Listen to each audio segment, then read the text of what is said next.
วันพรุ่งนี้แสดงพระธรรมเทศนาเทศมหาชาติเริ่มตั้งแต่เวลา 7 นาฬิกาทศพร 19 พระคาถาคนเกิดปีหนูพระธาตุประกรรมปีเกิดคือปีพระธาตุประจำพระธาตุสีจอมตองเชียงใหม่เวลา 8 นาฬิกาถึง 9 โมงโดยประมาณหิมพานต์134 พระคาถาคนเกิดปีฉลูอัวพระธาตุประจำปีเกิดพระธาตุลำปางหลวงจังหวัดลำปาง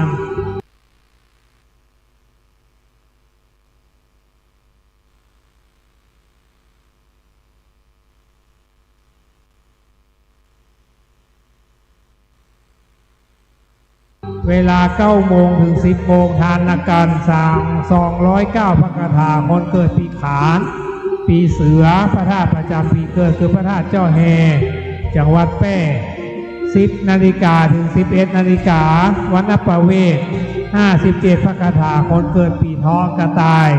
พระธาตุประจำปีเกิดคือพระธาตุแจ้งแห่งจังหวัดน่าน11 นาฬิกาถึง 12 นาฬิกาชูชก79 พระคาถาคนเกิดปีมะโรงปีงูใหญ่พระธาตุประจำปีเกิดคือพระสิงห์วัดพระสิงห์จังหวัดเชียงใหม่12 นาฬิกาถึง 13 นาฬิกาจุลพล35 พระคาถาพระสิงห์งูน้อยพระธาตุประจำปีเกิดคือพระธาตุประจำปีเกิดพุทธคยาประเทศอินเดีย13 นาฬิกาถึง 14 นาฬิกามหาปล80 พระคาถาคนเกิดปีม้าพระเมียพระธาตุประจำปีเกิดคือพระธาตุชเวดากองประเทศพม่า14 นาฬิกาถึง 15 นาฬิกากุมารบัล101 พระคาถาปีมะแม่แพะพระธาตุประจำปีเกิดพระธาตุดอยสุเทพเชียงใหม่15 นาฬิกาถึง 16 นาฬิกามัตสี90 พระคาถาคนเกิดปีวอกพระธาตุประจำปีเกิดนครพนมจังหวัดพระนครพนม16 นาฬิกาถึง 17 นาฬิกาสักกปัน43 พระคาถาคนเกิดปีละกาไก่พระธาตุหารีพูนชัยจังหวัดลำพูน17 ประกาศ17 นาฬิกาถึง 18 นาฬิกามหาราช69 พระคาถาคนเกิดปีจอหมาพระเกศแก้วจุฬามณี18 พระคาถาถึง 18 นาฬิกาถึง 19 นาฬิกาชักกษัตริย์36 พระคาถาโคเกิดปีมกุลหรือว่ากุลชรแปลว่าจ้างก็ได้มูก็ได้นะครับพระธาตุประจำปีเกิดรวมชะตาปีเกิดแล้วก็วันพรุ่งนี้เป็นเดือนยี่เปง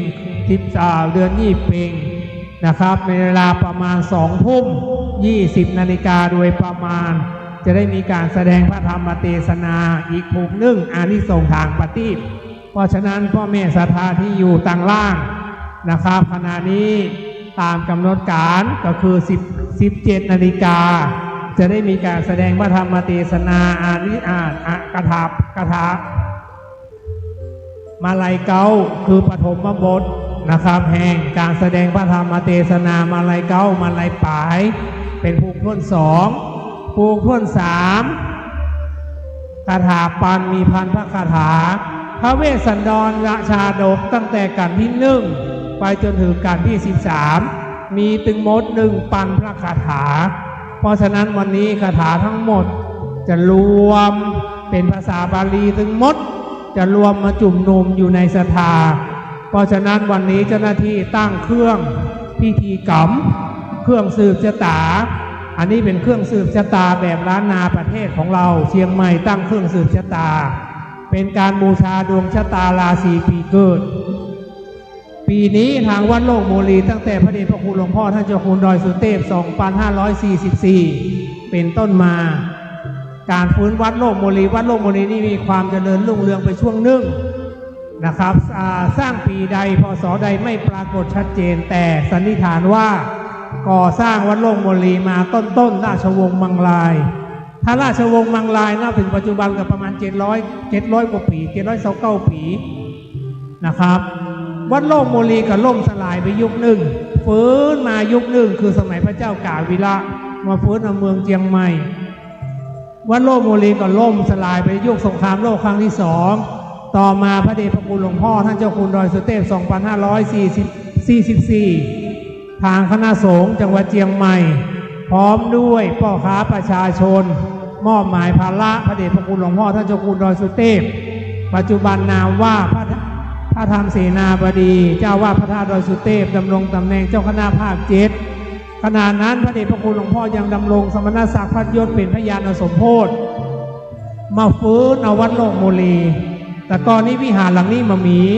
มีแต่พระธาตุเท่านั้นเสนาสนะต่างๆมีแต่พระบรมธาตุเหลือเท่านั้นพระเดชพระคุณหลวงพ่อก็ดำริว่าวัดโลกโมลีเป็นวัดเก่าเจ้าฟ้าพระมหากษัตริย์ก่อร่างสร้างแปลงขึ้นมานะครับจะดำรงรักษาพระพุทธศาสนาให้มั่นคงไว้สื่อสารพระพุทธศาสนาไว้ก็คือมีจัดงานประเพณียี่เป็งก็คืองานเทศมหาชาติในช่วงเวลาลอยกระทงนะครับช่วงกระทงเนี้ยเดือนยี่เป็ง15 ค่ำเดือนยี่หรือว่าเดือน12รอบประเพณีลอยกระทงก็คือจัดงานประเพณีแสดงพระธรรมเทศนามหาเวสสันดรชาดกมหาเวสสันดรชาดกเป็นพระชาติสุดท้ายขององค์สมเด็จพระผู้มีพระภาคอรหันตสัมมาสัมพุทธเจ้าคือพระสมณโคดมก่อนที่จะมาตัดอนุตตรสัมโพธิญาณเป็นพระพุทธเจ้าในภพนี้ในชาตินี้นะครับได้เสวยพระชาติเป็นพระเวสสันดรนะครับบำเพ็ญทุกขกิริยาบำเพ็ญปารมี30ตัดนะครับ1ทานบารมีศีลบารมีเนคขมะบารมีคือการออกบวชอธิฐานบารมีคือการอธิษฐานว่าขอผู้ได้เป็นพระพุทธเจ้าทานบารมีคือการให้ทานเป็นที่สุดพระเวสสันดรตาลโลกตาลจ้างตาลม้าตาลราชรถตาลโลกตาลเมียทานทุกสิ่ง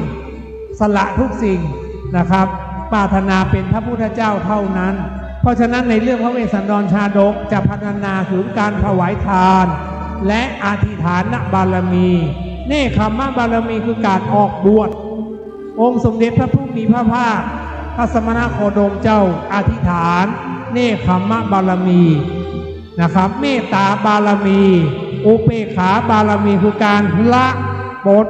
ทุกสิ่งทุกอย่างเพื่อได้พ้นจากบ่วงเวรบ่วงกรรมเพื่อได้มาเสวยพระชาติเป็นพระพุทธเจ้าด้วยแรงอธิษฐานได้มาเกิดเป็นเจ้าชายสินธันหะและออกผนวดในวันวิสาขะตัดอนุตตรสัมโพธิญาณเป็นพระพุทธเจ้านะครับจึงเกิดเป็นพระสมณโคดมพระพุทธเจ้าลำดับที่28ในบวรพระศาสนาเป็นลำดับมาเพราะฉะนั้นในค่ำคืนนี้เราจะได้สดับรับฟังกันมาลัยเก้าคือปฐมบทแห่งการฟังธรรมพระเวสสันดรเพื่อจะพัฒนาพระพุทธเจ้าเสวยพระชาติเป็นอย่างพ้องนะครับมาลัยป่ายสรุปแล้วมาตรนุตตรสัมโพธิญาณเป็นพระพุทธเจ้าคาถาพันเรื่องว่าคาถาทั้งหมดใน13กันนะครับตั้งแต่ทานการไปจนถึงชักกษัตริย์มี 1,000 คาถาเพราะฉะนั้นวันพรุ่งนี้ใครฟังธรรมจบกลับบ้านก่อนกลับบ้านไปเอาน้ำมนต์อยู่ในในสลุง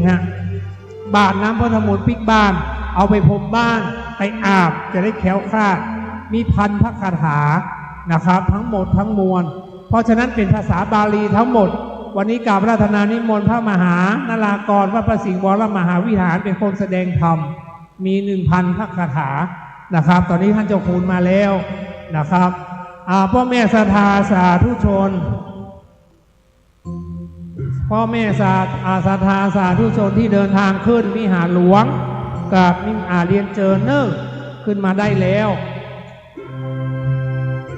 ขอกราบนิมนต์กราบนิมนต์สามเณรณัฐวุฒิใสงามสำนักวัดโลกโมลีขึ้นวิหารเลยครับกราบนิมนต์สามเณรณัฐวุฒิใสงามสำนักวัดโลกโมลีขึ้นวิหารได้เลยครับตอนนี้ก็ได้เวลาแล้วนะครับจะได้สดับรับฟังพระธรรมเทศนานะครับการมาลัยเก้ามาลัยป่ายกถาปานอานิสงส์เวสสันดรชาดกสดับรับฟังพระธรรมเทศนาณกาลบัดนี้สืบไปในเบื้องต้นวันนี้จุดเทียนทั้งหมดทั้งมวล จะได้กราบอาราธนานิมนต์ท่านเจ้าคุณพระสิทธิวชิรานุกูลนะครับรองเจ้าคณะอำเภอเมืองจังหวัดเชียงใหม่ผู้ช่วยเจ้าว่าพระอารามหลวงวัดพระบรมธาตุดอยสุเทพราชวรวิหารเป็นประธานจุดเทียนทั้งหมดนะครับจุดเทียนที่เครื่องสัตพานจุดเทียนบูชาพระรัตนตรัยจุดเทียนน้ำพระพุทธมนต์จุดเทียนส่องธรรมและจุดสตวงส่งเคราะห์นะครับเป็นลำดับไปเลยนะครับ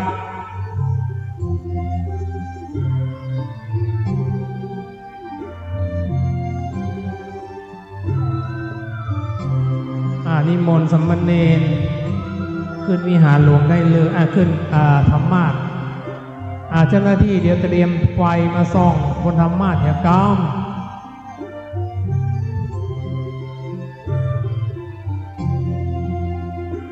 ศรัทธาขึ้นบนวิหารได้เลยนะครับตอนนี้ก็5 โมงเย็นแล้วนะครับได้เวลาแล้ว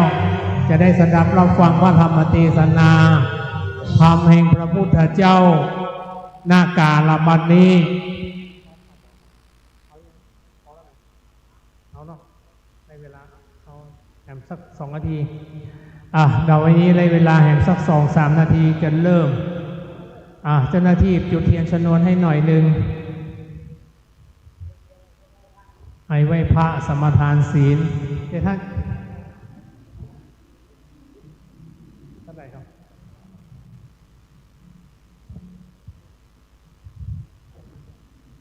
ศรัทธาขึ้นบนวิหารได้เลยนะครับศรัทธาทุกท่านที่อยู่ในอารามวัดโลกบุรีทุกท่านศรัทธาที่อยู่ตั้งบ้านตัวตั้งใจสงบนิ่งบูชาเอาธรรมแห่งพระพุทธเจ้าตอนนี้ท่านเจ้าคุณครับท่านจุดเทียนโมดเลยนะครับบูชาตอนนี้ท่านเจ้าคุณจุดเทียนเล่มที่ 1บูชาพระธรรมธรรมแห่งพระพุทธเจ้าเทียนเล่มที่ 2บูชาพระวินัยวินัยคือข้อห้ามวินัยคือข้อห้ามของสงฆ์ถ่ายรูป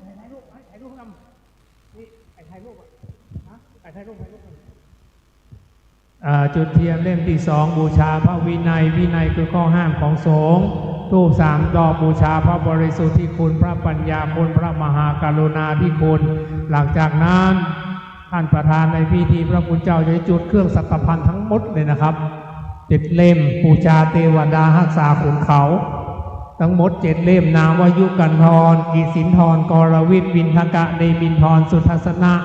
อัศพันธ์อันนี้เป็นเทวดาภูเขาดูแลภูเขาทั้ง7 ลูกลายล้อมทะเลสีทันดรและภูเขาสีเนนุราชบรรพตที่จะขึ้นไปสวรรค์ชั้นดาววันหนึ่งเฝ้าองค์สมเด็จพระผู้มีพระภาคอรหันตสัมมาสัมพุทธเจ้าณโอกาสการบัดนี้ตอนนี้ท่านเจ้าคุณก็จุดเทียนทั้ง7 เล่มเรียบร้อยหลังจากนั้นจะได้บรรจุเทียนน้ำพระพุทธมนต์นะครับจุดเทียนน้ำพระพุทธมนต์เป็นลำดับสืบไปแล้วก็จุดเทียนส่องธรรมจุดเทียนสตวงส่งเคราะห์บูชาเทวดาบูชานักกษัตริย์ราศีปีเกิด12นักกษัตริย์ราศีส่งเคราะห์ปีเคราะห์เดือนเคราะห์วันเคราะห์ยามเป็นลำดับสืบไปเจ้าหน้าที่ลั่นกองตัวยจุ่มนมเทวบทเทวดาเตปาหักเสื้อวัดเสื้อวาเสื้อบ้านเสื้อเมืองลูกขะเทวดาอากะสะเทวดาพระอินทร์พระพรหมพยมพระการเท้าจตุโลกบาลทั้ง4มีพระอินทร์เป็น9เป็นประธานเท้าวิรุณ6เท้าวิรุณปักเท้าทัตตะละทะองค์พระเวสสุวรรณแผ่พระธรณีรักษาผืนแผ่นดินแห่งนี้หลังจากนั้นท่านเจ้าคุณจะจุดเทียนบูชาส่งเคราะห์แห่งครั้งหนึ่ง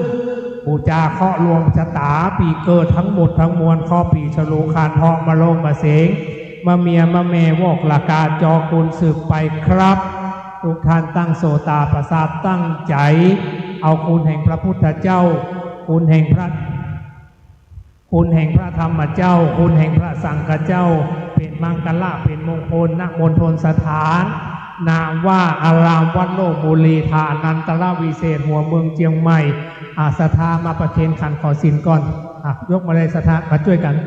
ประเคนขันขอศีลให้เรียบร้อยไปทีเดียวเลยนะครับศรัทธาพ่อแม่ที่อยู่ต่างบ้านสุภเลิกพิธีมงคลกาลสมัยพิธีมงคล มหาเวสสันดรชาดกจะได้สดับรับฟังพระธรรมเทศนาณโอกาสการบัดนี้สืบไป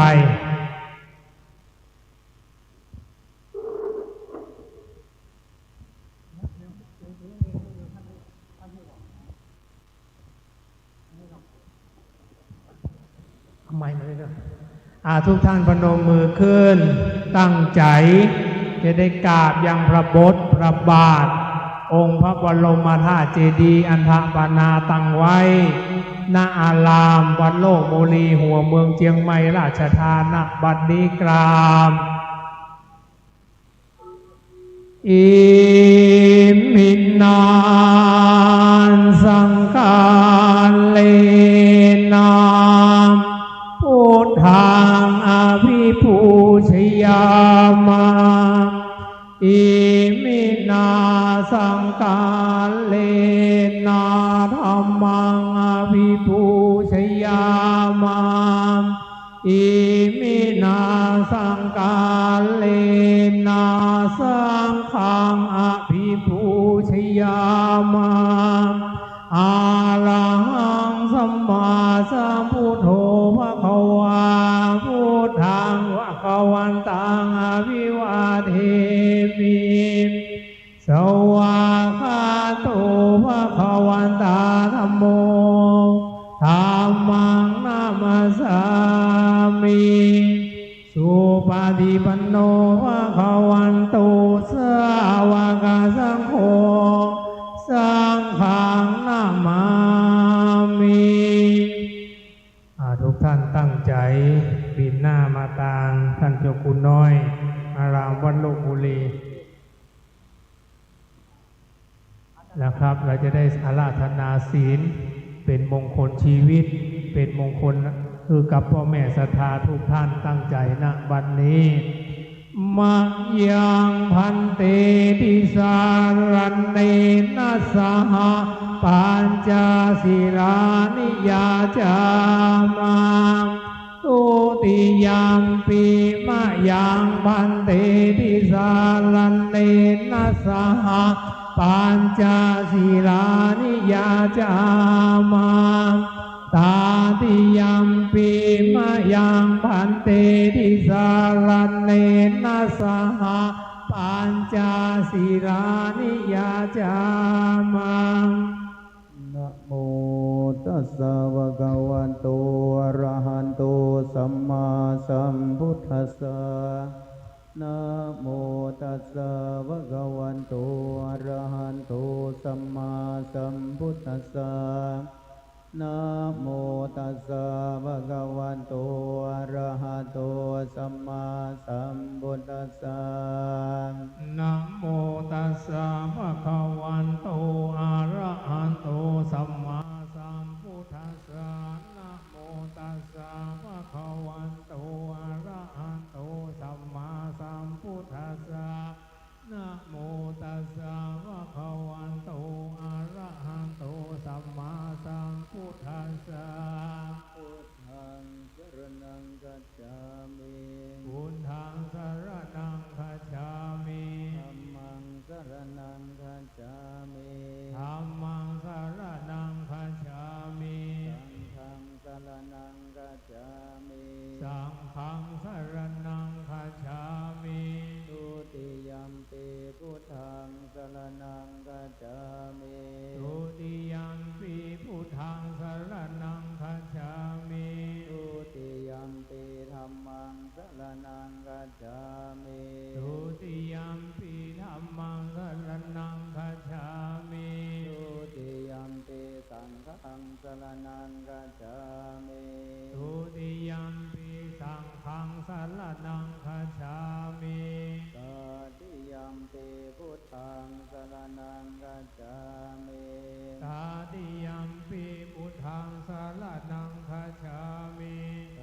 ติยัมปิธัมมังสรณังคัจฉามิตติยัมปิธัมมังสรณังคัจฉามิตติยัมปิสังฆังสรณังคัจฉามิตติยัมปิสังฆังสรณังคัจฉามิปานาติปาตาเวรม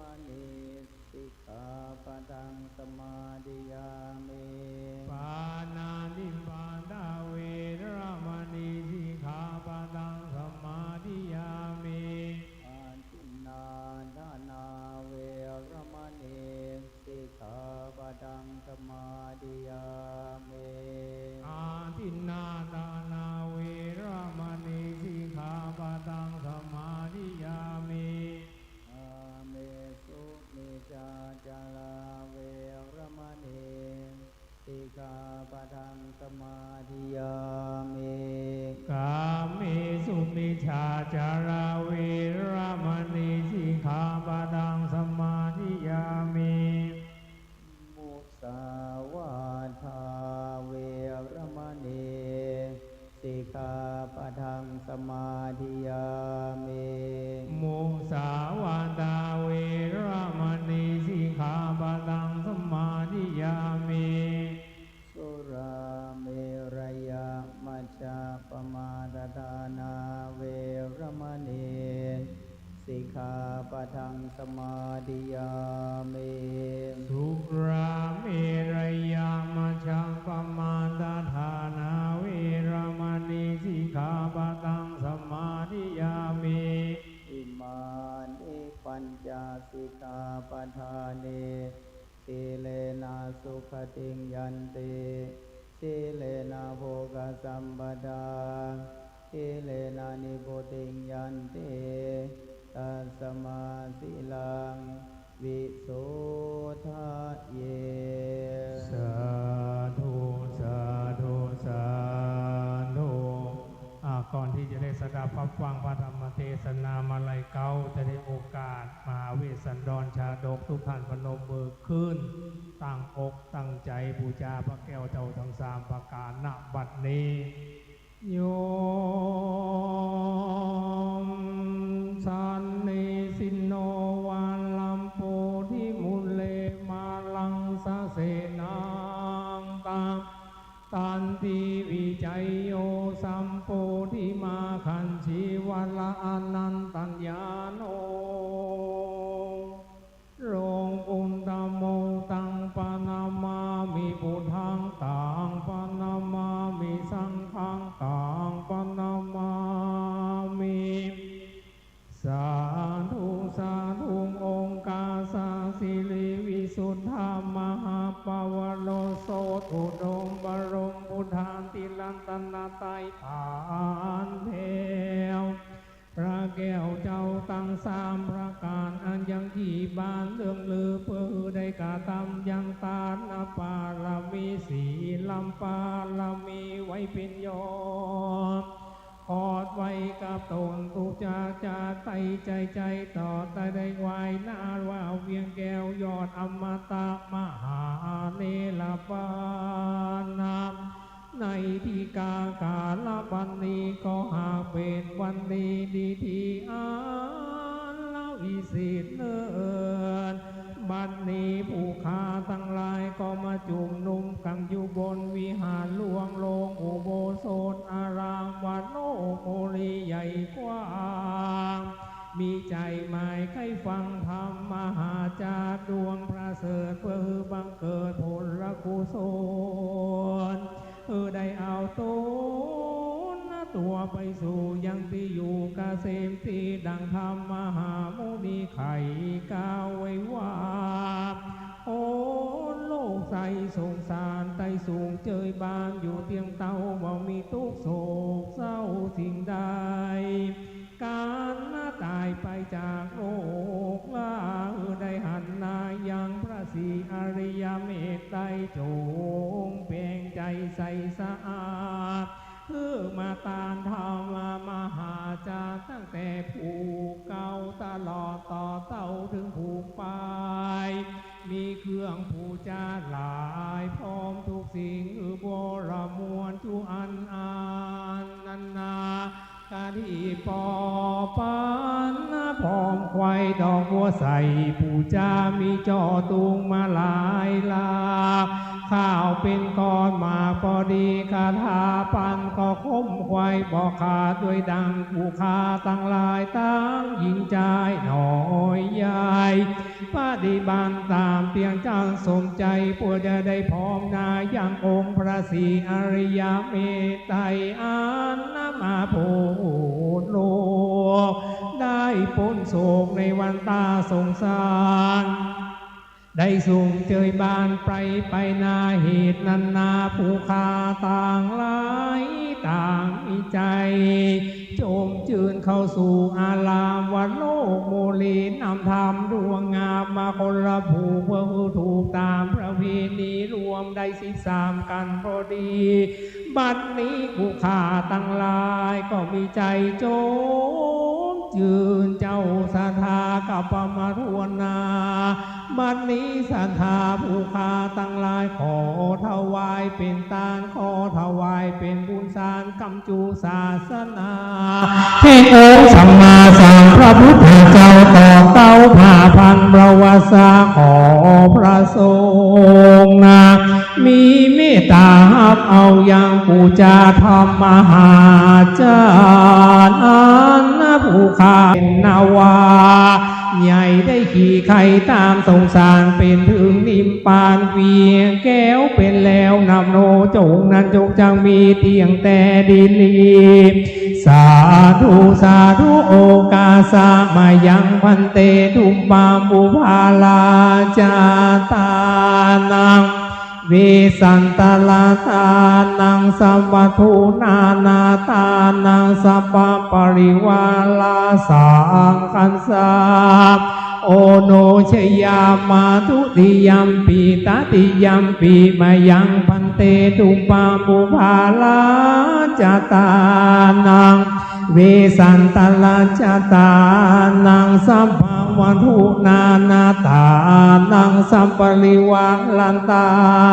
นังอามากังพิขะละตังหิตา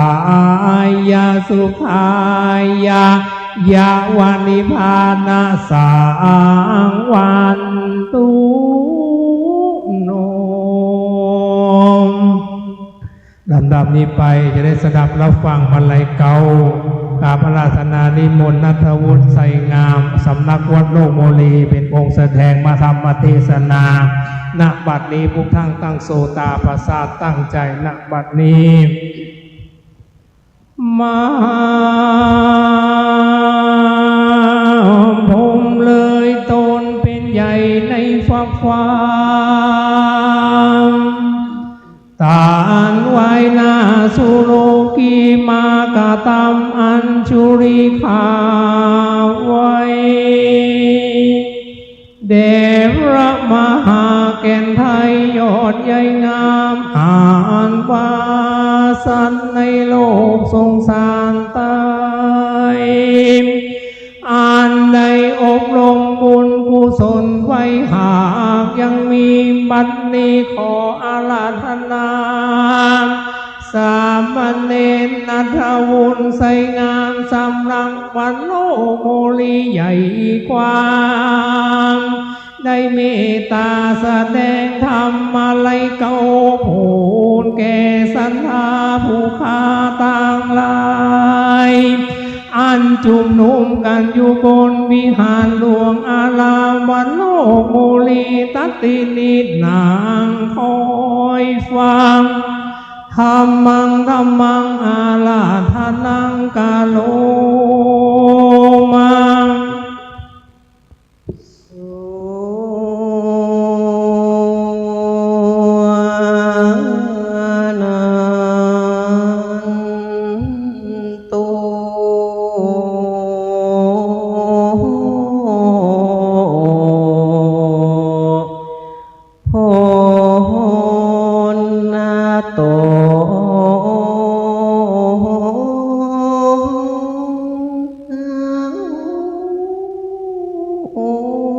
ฟัง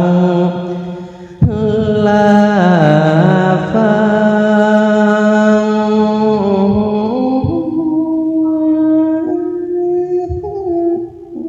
ลาตานเจ้าสามนาสถาและมูลาสถาตังลา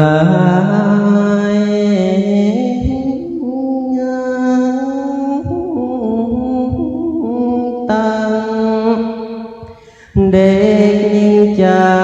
ถลามแล้วแถวเท้าตีป พากันมานั่งฟังธรรมนี่นะจุคนขอศรัทธาพ่อแม่พี่น้องจุงได้กุศล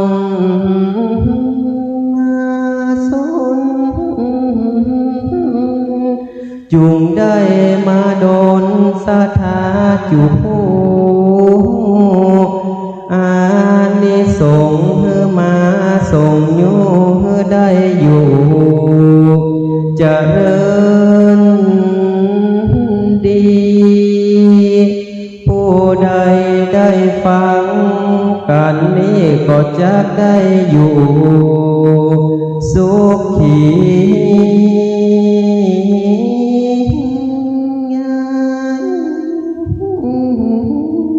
ชื่อว่ามาลายก้าววันขอศรัทธาจุผู้จงตั้งใจเล่าสู่กันฟังไปบุญกินบุญนาตาจุงได้มาปกปักละน้อรักษายังต้านเจ้าสามัญนาสถาและมูลลาสถาจุผู้เพื่อได้นิลาดกลากล้อยจะขอโลกไพมันเพื่อมีอายุมั่นขวัญยืนอยู่ดีกินนาดีอยู่สุขีตัวหน้ากันว่าจะได้ประสบความสำเร็จดังอันก็ขอศรัทธาจุผู้เกิดสิ่งสมดังใจ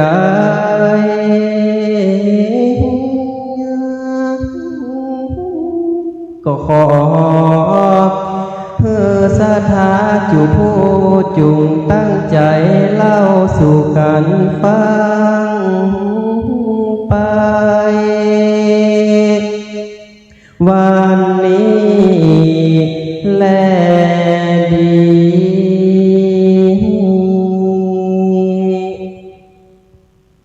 ขอยกมือ10 นิ้ว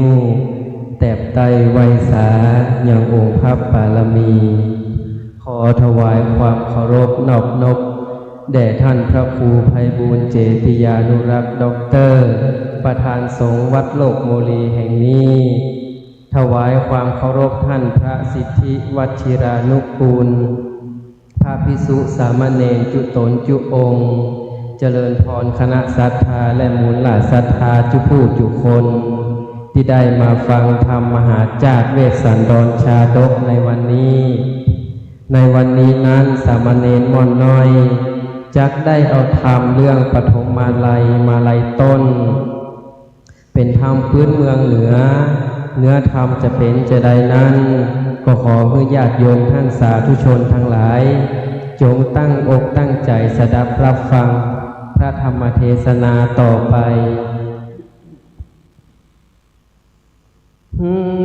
นะโมตัสสะภะคะวะโตอะระหะโตสัมมาสัมพุทธัสสะ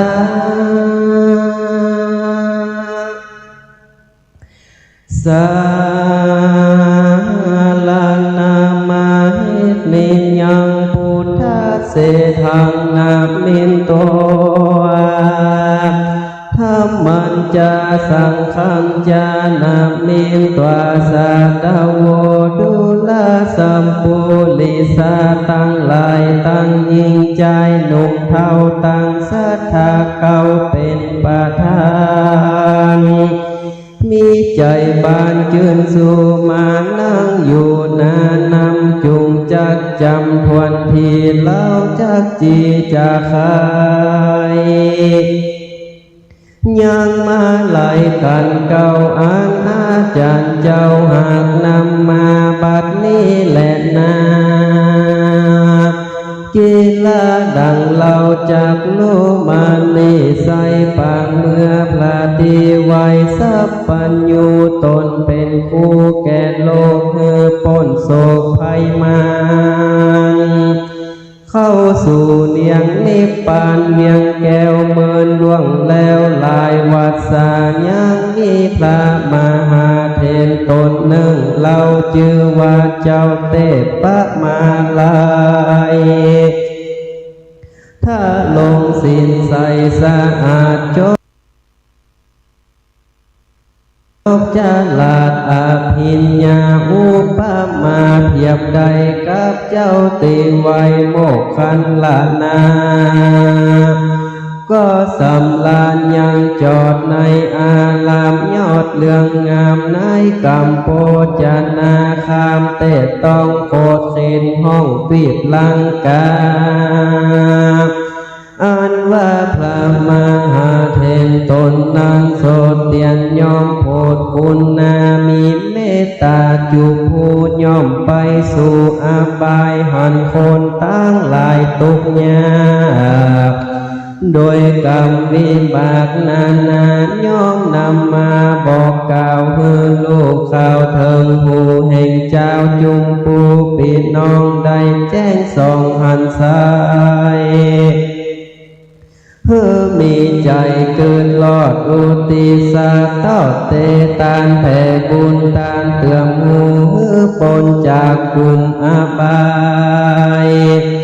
ได้ผ่านภายลาพลากหนีเสียจากต่างเข็นใดสุขเย็นจืนจอยในภาษาซอยเมืองสวรรค์คนเลือนโนดอ่านเอาว่าพระมหาเถรเจ้าตนทางลงคุณก็มีหันแลนาอาเทกาเทวาสั่งยังนี้ในวันหนึ่งเรายามลุ่งเจ้าเหลืองไหลเจ้าสินใสวิเศษก็ออกจากเขตแดนตนเดินเที่ยวหนบินที่บาทบอกเฮือขาดเป่าเวณีตามพระมุนีสั่งไว้บอกเฮือได้สูญหายยังมีใจคนหนึ่งโสดทุกข์ไล่โหดอนาถาเต้ารักษาอยู่เฝ้าเลี้ยงแม่เท่ามารดาวันนั้นนามันสอดโพดไปลอดโบคลนีหานดอกนินละบดี8 ดอกพงบานออกวางใส่มันดีใจผ่องแผ้วเด็ดไว้แล้วนำมาแล้วไก่กาคืนสู่ที่อยู่แห่งตนย่างตนเดินเดียวหนไตเต้ามาป้าใส่เจ้าเตะป้ามาไล่มันนี้ใจจมจืนยกมือยืดเหนือหัวเอาดอกบัว8 ดอกพงปลีออกงามดีถวายลูกศิษย์พระมุนีเป็นเจ้าแล้วก้มเก่าอธิษฐานว่าเตจตานาแห่งผู้ข้าญาตามจ้าหายสูญขอเป็นบุญเดือมกำหือหลวงล้ำอนาถาข้าเกิดมาปลายนาขอฮือข้าเป็นดีความเตี้ยงที่ยากไกลอย่าฮือใดเล็งหันขอฮือไปลอดอมตะยอดเนลาปานแต่เตว่าอันตีนานพระมหาเตปะมาไลตนบุญกลางก็กล่าวอ้างอนุโมทนาว่าเอวังหนโตดังนี้เป็นตนว่าดูลาอุบาสกเฮยหนุ่มเนาแม้นว่าเจ้าขะนิง จุ่มสมไฟใจมาอย่าได้หายกล้าก็จุ่มใส่ฟอดมโนในแต่เตอว่าอันแล้วเจ้าตนแก้วเตปะมาไลก็เกิดใจลายพอกว่าจักเอาดอกดวงดีข้านท่านีบ่พรไปไว้บ่อนแดนใดจักเอาไปอาภิวาติภาสวัสคาถาเทศนาและเก่าเพื่อแก่ปานเจ้าว่าขีหรือจักเอาดอกดวงดีพงกีไปไว้ตีนิพพานอันว่าสถานเหล่านั้นใส่เหล่าหาได้เคยไปควรเอาดอกงามใสสะอาดไปไว้พาธาตุจุลามณีเมื่อบุญนี้มีมากเต้าแก่ใจเจ้าศรัทธาการพิจารณาเมียนจอดเจ้าตนยอดเตปะมาไลยินนิใจจืดสู่ก็เข้าสู่จตุธาฌานมีอาภิญาณเป็นบาทคืออากาศเลวไวเช่นกันใจกอดลอดถึงกวางยอดจุลามณีอันงามดีใจจาในจันฟ้าตะวาติงสาก็มีหันแลอันว่าพระมหาเถรเจ้าตนบุญกว้างย่อมือต่างเหงื่อหัวเอาดอกบัวงามอาจปูจาธาตุเจียงจริงประทักษิณสามรอบขาบนอบสามหนแล้วถอดตนโยกโคดออกไปภายนอกสระน้ำพอเจดีย์งามบ่อเศร้าเป็นที่ไว้เกศาเก่าพระมุนีก็มีวันนั้นแหละนาตถาในกาลนั้นเราอันว่าเต่าเป็นเจ้าอาภิญญาก็นำเทวดามวลหมู่เข้ามาสู่สนามอัญชลีงามอาภิวาทปูจาพระธาตุจุลามณีปาทักษิณดีเมียนแล้วเต้าตนแก้วอินทาก็แลตาไปหลอดหันใส่ยอดเตปะมาไลจริงเข้าไปนั่งไก่ยกมือไว้จะทำว่าข้าแต่เจ้าสินงามลายแลเจ้ามาแต่แดนใดจักไปไหนเตียวสอดจริงมาลอดเมืองสวรรค์จุงไข่ปันบอกกล่าวเพื่อลูกข่าวขีญาพระมหาเถรเจ้าก็ตอบเล่ากำไปว่าเรามาไก่ต่างนาจากโลกลาจุมปูเพื่อมาดูน้อมไว้ยังแก้วแก่นไทยจุลามณีแล้วไฟขาว่าที่ทำเราซึ่งเต่าเจ้าอินตาว่าดูลามาละจะสมปานอาจนำมานักหนาอันว่าเทวดาหลายหลากเทวบุตรมากเหลือหลายได้คงควายบุญไว้แต่โลกใต้จุมปูบุญนั้นจูสูงโยมาเกิดอยู่สวรรค์ยังปากันมวลโบมาเข้าสู่สนามแห่งเจดีย์งามบ่อเศร้านกโคมเก่าผู้จาเป็นนิรันดร์มาจะใจบ่เว้นไว้หลีกาย เป็นสันใดบอกกายบ่รู้นายต่างบุญนั้นจะเมื่อนั้นคุณอินตาตนองค์อาจก็ตามถ้อยว่าอาภิ ว่าเจียนจาว่าจากอุปมาเพียบไปคนโลกไตโลกีเขาเปลือกมีแต่น้อยตัวซ้ำปล่อยตุ่มวางมีใจจางขี้ข้านจุงมือยานกระทำการบ่ป้อนานแต่เราบ่มีข้าวจะกินตนเตียวดินโลกไตมีข้าวใส่ถูกเงีย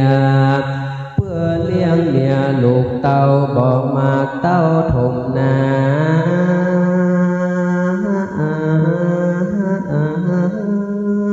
การโอดนะสาจะใจหาเขาใหม่มาหลอกสร้างไล่จอมติดต่อเขาเปลือกก็มีมาบ่เครื่องกากันยากบ่ลำบากนานไปอุปมาเพียบไว้คือหากใดเทวดาขนาลายหลากเทวบุตรมากหนักหนาได้กระทำบุญไว้แต่โลกใต้เมืองโคนบุญบันดาลจงก็มาเกิดห้องคงสวรรค์จริงป้ากันมวลหมู่เข้ามาสู่สนามแห่งเจดีย์งามทัดเจ้านกก้มเก่าปูจาเหตุพาธนาใครได้ยังบุญใหม่ถมทองมานโอมกองบุญเก่าเฮือมากเต้าหลวงลายได้สมหมายไฟห้อยบอกกาดก้อยเลี้ยวปั่นเฮือบุญตันส่งอยู่ได้ตั้งอยู่เมินไปแม่มีใจจมจืนสานุกตื่นเจยจมอาภิลมบอกขาดในภาษาไทยมานบอกพากันมาไว้พาธาตุใหญ่ดวงดีนาบุญมีแต่ก่อนเตียนย่อมองค์เบาบางการบุญจางเสียขาดย่อมกลอยกาดไปปันอยู่สวรรค์บอดจ้ายอมมาได้ว่าลงไปขอเจ้าสินใส่ปุญใหม่จุงลูกไว้ตามมีดังนี้แด่เตอ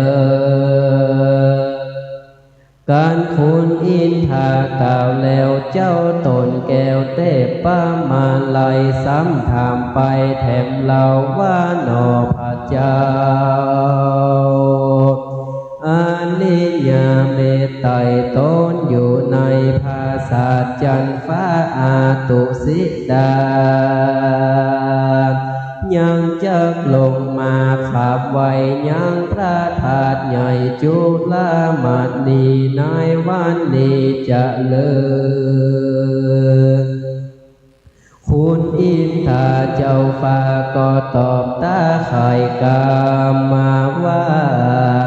หนอคุณทำบุญกว้างอันอยู่สร้างดูสิตาเตียนยมมาพร้อมพลำวัน15 ค่ำดีส่วนว่าติทีวันนี้ใส่แม่น15 ค่ำไว้เติงตันหนอจอมทำบุญใหญ่เตียงมาไว้ปูจาดังปกติมาล่วงแล้วบอกกาดแก้วเสียในจะแลนาในเมื่อพระมหาเถรเจ้าพงต้านเราเจียนจากกับคุณอินทาติลาดบอดตันขวาดวาทีธาตุนั้นยังมีเตวะบุตรตนหนึ่งเรามีนามว่าหนุ่มเนากัญญาสังขายาบ่อน้อยได้ลอยเป็นบริวารจืนจอยบานจุภูเข้ามาสู่สนามแห่งเจดีย์งามพระธาตุเพื่ออาภิวาทปูจาพระมหาเถรเจ้าก็ขานิ่งใจเล่าในใจ จริงจะใครถามข่าวซึ่งทานเต้าอินตาว่าเตวาบุตรมาก่อนหน้าแห่งนางฟ้าสาวสวรรค์มหาธาตุตามโอกาสเติงตันกับคุณสวรรค์ก้าวแล้วเจ้าตนแก้วเตปป้ามาลายก็ถามไปแถมเราว่าจะตีเก่าปางหลังจากนั้นมาหน้าบุญสั่งนั้นใส่เตวาบุตรแม่นอจอมทำบุญกว้างมีชื่ออ้างว่าพระอานิยาเมตไตรคุณอินทาตอบถอยว่าขอใครจะบอกกล่าวเฮือโลข่าวเลวปั่นขุนสวรรค์ตนองค์อาจก่อต้านถอยวาจาว่าแต่เดิมมาปางก่อนเมื่ออยู่บอนเมืองคนเตวาบุตรตนนิสัยตุกยากไหลเคืองทีคุณน่ามีภายแผ่ตอดก่อนเขาแก่ตัวกาอันบินมาตีไก่บุญนั้นไหลตวยตาลมาเกิดสวรรค์ฝากฟ้าคงแหล่งลาตาวาติสามีนางกัญญาบ่น้อยได้100เป็นบ่นิวานดังโบราณว่าไว้คนโลกไตยิ่งใจมีใจภายเพื่อแผ่หือตานแก่สัตตดิฉันพลานันใส่นับอ่านได้101ดีลีหากนั้นมีแต่เราดังกำเก่าโบราณใจคนผ่านหิวหอดเอาเข้าตอดตานกาบุญนั้นนาจองหอยมีน้ำฟ้า100เป็นบ่อนิวานดังนี้แหละนาอันว่าเตวาบุตรนั้นมาลอดตีขวงแก้วยอดจุลามณีก็อันจุลีน้อมไว้ทวนโคกไฟ3 หนแล้วนำตนโคดออกไปนั่งไปนอกขอบสระน้ำก็มีหันแลและนาธาตุนั้นยังมีเตวาบุตรตน1องค์อาจมีนางนาสาวสนมกวดอาภิลมจืนยินดีได้10,000เป็นป้อนิวานก็มายังสถานพระธาตุเพื่ออาภิวาทบูชาพระมหาเถรเจ้าตนบุญใหญ่ก็ถามเต้าไตอินตาว่าเทวบุตรมาก่อนหน้าแห่งนางฟ้ามานีสาวศีลัสสมีบ่สาวบ่แม่นนอเนาเจ้าจะลือคุณอินตาต่างต่อว่าบ่แม่นนอพระโทษพลหากเป็นเทวบุตรตน1ใส่จักมาไว้ปูจายังพระมหาธาตุเจ้าดังเมื่อเก่าเดิมมาพระมหาเถรเจ้าเตปะมาลัยก็ไข่กำไปแถมเล่าว่าจะตีเก่าปางลางนาบุญสั่งนั้นใส่เตวาบุตรใดกะตำมาฝุ่นอินทาตอบทองเมื่อแจ้งส่องหันใส่ว่ามันเข็นใจยากลายเกิดกุ้มไตจุ่มผูใจมูดโดลายแลเหือตันเขาแก่สามเณรการดับเข็นเสียงจาติบุญบอกขาดตัวยตันมาเกิดสวรรค์จันทร์ฝากฟ้าคงแหล่งลาตาวติสา มีนางกัญญาหลายหลากหมื่นหนึ่งหากเป็นปอนิวานดังโบราณว่าไว้ว่าคนในโลกใดยิ่งใจศรัทธาภายเพื่อแผ่เฮือตานแก่ผู้ทุชนผู้มีตนบ่เศร้าหักษาศีลเล่าคืนวานบุญอานันต์หลายแหล่หมื่นหนึ่งแต่เป็นกาลาดังนี้แหละนาเทวบุตรดังนั้นมาแล้วลอดข่วงแก้วจุลามณีก็อ่านจุลีน้องไว้ทวนคบไขว่สามโหนแล้วถอดตนก็ไกลไปนั่งหนใต้เจดีย์ทัดนั้นยังมีเทวบุตรแถมตนหนึ่งใสมีนางฟ้าไต่30,000เป็นปริวารก็ยังมีสถานพระธาตุเพื่ออาภิวาทบูชาพระมหาเถรเจ้าขนิ่งในใจว่ายินสั่งใส่บ่แล้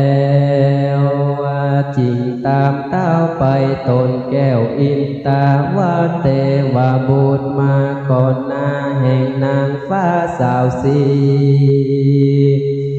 ลักขณะดีบ่เศร้าแม่นนอพระเจ้าจะลือขุนอินทาตามต่อว่าบ่แม่นนอพระมุนี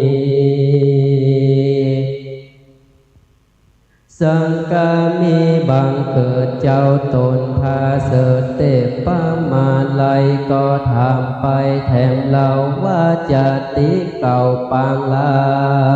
งนาบุญสั่งนันโสดใดมาโพดตัวตันคุณสวรรค์ตอบห้องว่าเมื่ออยู่ห้องป้าทวีศรัทธามีหลายหลากได้เลิกสร้างโลลาสงสารโสมคนผ่านยากไล่ได้เตี้ยวไตตามธรรมเว้นจากกรรมบาปลากันความนามอลานาก็ได้บังเกิดในจันฟ้าเลิศปลายบนเทวบุตรตนนั้นมาแล้วลอดข่วงแก้วจุลามณีก็อ่านจุลีคำไว้ทวนคบไขว่3 หนแล้วถอยตนโคตรออกไปนั่งไปนอกตามเปิงก็มีหันแลนาทัดนั้นยังมีเทวบุตรแถมตนหนึ่งใสมีนางฟ้าได้50,000เป็นปริวารก็ได้อัญชุลีขับไว้ทวนคบไขว่3 หนแล้วถอนตนโคตรออกไปเข้ามายังลานพระธาตุเพื่ออาภิวาทบูชาพระมหาเถรเจ้าขนิ่งเล่าสงสัยจิงจะใครถามข่าวซึ่งทางเต้าอินตาว่าเทวบุตรมาก่อนหน้าแห่งนางฟ้ากัญญาแม่นอพุทธายอดซอยน้ำชื่นจอยอานิญาเมตไตจะลือคุณอินทาต้านต่อว่าบ่แม่นนอพระมุนีสังกามีบ่แล้วเจ้าตนแก้วเตปะมาลัยจริงทางไปแถมเหล่าย้อนบุญเก่าสังจาจริงได้มาบังเกิดในสวรรค์จันทร์ฟ้าเลิศไปบนคุณอินตนอยู่ฟ้าก็ตอบตากลับไปเมื่ออยู่ในโลกว่างมีชื่ออ้างว่าสัทธาติสลา จะเป็นขานิทานองเน่าแห่งเต่าเจ้าทูตทักขามณีเสวยบุรีนั่งห้องในเขตตองกล่าวมีพลังกามีศรัทธาผ่องแผ้วเจือคุณแก้วตั้งสามหักษาศีลงามแปดปล่อยควันกำนาจากเมืองคนก็เอาตนมาเกิดในจันฟ้าเลิศปลายบนเทวบุตรตนนั้นมาแล้วลอดขวงแก้วอารามก็อ่านจุลีงามบ่สาวทวนโคบไขว้สามหนแล้วทอดตนโคตรออกไปนอกตามเปิงก็มีหันแลนาทาดนั้นยังมีเทวบุตรแถมตนหนึ่งใสมีนางกัญญาได้60,000เป็นบริวารก็เข้ามายังสถานพระธาตุเพื่ออาภิวาทปูชายังพระมหาเถรเจ้าขณิกใจเราสงสัยจริงจะใครทำข่าวซึ่งท่านเต้าอินตาว่าเทวบุตรมาก่อนหน้าแห่งนางฟ้าสาวาสีลักขดีบ่เศร้าแม่นนอนเนาพระเจ้าจะเลือกคุณอินตาตอบถอยว่าบ่แม่นพระยอดซอยเจียงจีสังกามีบ่แล้วเจ้าตดแก้วเทพประมาลายก็ถามไปแถมเล่าว่าย้อนบุญเก่าสังจาจริงในมาบังเกิดในสวรรค์จันทร์ฟ้าเลิศเมืองปลายบนคุณอินตนบุญกว้างก็เก่าอ้างกรรมไปว่าเมื่ออยู่ในโลกกว้างเป็นเจ้าจักรปุรีเจือตุธาคามานียศใหญ่ภาพเสียงใดว่าตรีพลังกามีศรัทธาเลิศแล้วในกุลแก้วตั้งสามเจตนางามบอกขาดทานอาวาสาลาตานมาคาต่างตาย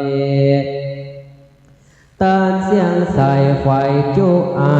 นก็ดับขันก้อยกาดชีวิตขาดเสียตนบุญบ้านโดนมาเกิดในจานฟ้าเลิศตาวาติงสาบัดนี้แหละนาเทวบุตรตนนั้นมาแล้วลอดขวงแก้วจุลามณีก็อ่านจุลีขับไว้ทวนโคบไขว้สามหนแล้วถอยตนโคตรออกไปภายนอกตามเปิงก็มีหันแลนาทาดนั้นยังมีเทวบุตรตนหนึ่งใสมีนางฟ้าได้70,000เป็นปริวารก็เข้ามายังสถานพระธาตุเพื่ออาภิวาทปูชาพระมหาเถรเจ้าขณิงเล่าสงสัยจริงจะใครทำข่าวซึ่งตามเต้าอินตาว่าเทวบุตรมาก่อนหน้าแห่งนางฟ้าสาวสวรรค์ลัศมีพันธิลาดแม่นนอพระบาทสัพพัญญูจะเลือคุณอินตาตานต่อว่ายังบอกแม่นนอพระมุนีสังกามีบ่แล้วเจ้าตนแก้วเทพประมาลัยก็ถามไปแถมเล่า ว่าย้อนบุญเก่าสังจาจริงได้มาบังเกิดในจันฟ้าเลิศกว้างสวรรค์จุงไข่ปันบอกกล่าวเมื่อลูกข่าวเดิมมาคุณอินถ้าเจ้าฟ้าก็ตอบตากำไปว่าเมื่ออยู่ในเตต้องคงเขตห้องปาตาวีสัทธามีบ่อเศร้าได้บวชเป็นเจ้าสามเณรดับขี่เข็นร้อนไม่รักษาศีลไว้หมดใส่กันตับใจลาพลากตายลาจากเมืองโคนก็เอาตนมาเกิดในจันฟ้าเลิศไปเบื้องบนบัดนี้แหละนาเตว่าบุตรตนนั้นมาแล้วหลอดพวงแก้วจุลามณีก็อ่านจุลีทวนคบไว้สามคนแล้วถอดตนโคตรออกไปนั่งไปนอกตามเปิงก็มีหันแลถัดนานยังมีเตวาบุตรแถมตนหนึ่งใสมีนางฟ้า80,000ได้เป็นบริวารก็มายังสถานพระธาตุเพื่ออาภิวาทบูชาพระมหาเถรเจ้าหันแล้วเราสงสัยจริงจะใครทำข่าวซึ่งทานเต้าอินตาว่าเตว่าบุตรมาก่อนนาแห่งนางฟ้าสาวศีลาคดีดีบ่เศร้าแม่นนอนเนาเจ้าจะลืมคุณอินทาตันต่อว่ายังบ่ใจหนอพระมุนีสังกามีบ่ขาดก็ทำเต้าตีลาดอินตาว่าบุญสั่งจาจาติแล้วบอกกาดแก้วตัวตันจริงได้ผ่านมาเกิดในจันฟ้าเลิศไปบนคุณอินตนบุญกว้างก็กล่าวอ้างกำไปว่าเมื่ออยู่ในโลกใต้ทุกข์ไล่อานาถามีศรัทธาองค์อาจบ่ได้ใส่บาตรเตตานเต้าจาวานตาน900เอิงปานเต้าตักเตือนเพื่อเจ้าเลือนตีไก่รู้แจ้งควายสัญญาว่าพระมหากุมเขาลอดเหลือเจ้าตั้งหลายจูพันภายไว้วาดว่ามาใส่บาตรเตญาตานยังพี่ขาหานเขาน้ำวัดผู้พลำปัดใจมันจะใครเก่าจีเฮือแจ้งที่สัญญาบุญ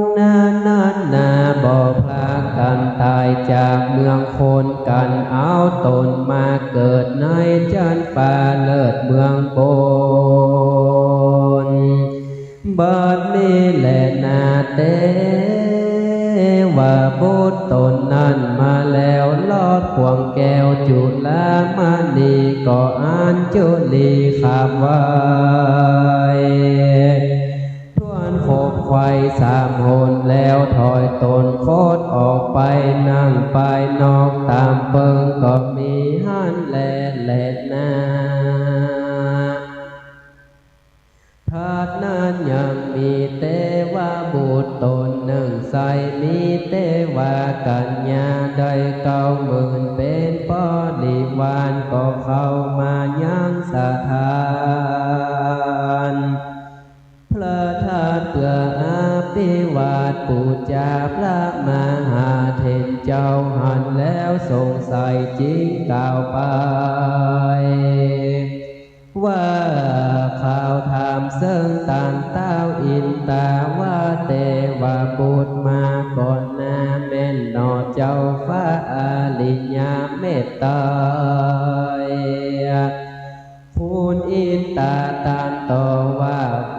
ว่างมงายบ่แม่นหนอพระมุนีสังกาบ่มีแล้วเจ้าตนแก้วเทพประมาลายก็จะใครถามเราว่าย้อนบุญเก่าสังจาปะ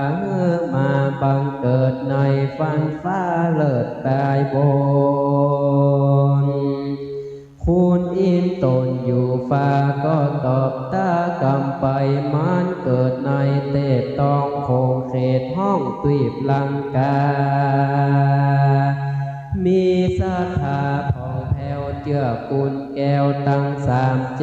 ตนางามสะอาดไปสู่พระธาตุเจียงจีเอาดอกไม้กันนีกาดีน้อมไว้อธิษฐานไว้ไปในเอาหัวใจตั้งไว้ตั้งเตียนต้อยปูจาเอาเกษาเกตเก่าแต่โดนหากมุมเล่าเอาบุญสองตาหนุ่มว่าแวนตั้งแต่นโคมไฟแป้งใจใสสะอาดปูจาท่าเจียงจีการดับอินทรีย์มวยมากจากโลกกว้างเมืองคนก็เอาตนมาเกิดในจันฟ้าเลิศปลายบนบาดนี้แหละนาแต่ว่าบุตรตนนั้นมาแล้วลอดควงแก้วจุลามาดีก็อ่านจุลีน้อมไว้ทวนโคบไว้สามหนก็ถอดตนโคตรออกไปตายนอกตามเปิงก็มีหันแลนาถัดนั้นยังมีเทวบุตรแถมตนหนึ่งใสมีนางฟ้าใดแสนหนึ่งเป็นปอนิวานก็ยังมีสถานพระธาตุเพื่ออาภิวาทบูชาพระมหาเถรเจ้าขนิ่งเล่าทรงใสจริงจะใครถามข่าวซึ่งตามเต้าอินตาวาเตวาบุตรมาก่อนนาแห่งนางฟ้าจันทร์สาวสวรรค์ลาสมีพันทองแผ้วแม่นเจ้าตนแก้วอาลิญญาเมตไตรจะเลือคุณอินตาตันต่อว่ายังบ่แม่นนอพระพุทธายังสักกาบ่แล้วเจ้าตนแก้วเตป้ามาลัยจริงใครกำไปถามเราว่าย้อนบุญเก่าสังจาน้ำมาบังเกิดในจันฟ้าเลิศปลายบนคุณอินตนอยู่ฟ้าก็ตอบตาไข่คานว่าแต่เมื่อนานเมื่อก่อนเกิดอยู่บ่อนเมืองโคนตุกตอนละมานาการอยากบ่เว้นจากศีลธรรมใจบ่กระทำพึกอยากเว้นจากบาปจุอันวันหนึ่งมันไปอาบตีตาลาบดอนทรายหันทรายลายขาวพองแสงส่องต้องเอาใจมีวันไหวว่าวาดเป็นดังจะติ้งเงินค่าจริงคนมากองก่อเพื่อเป็นจอเจดีศรัทธามีผ่องแผ้ว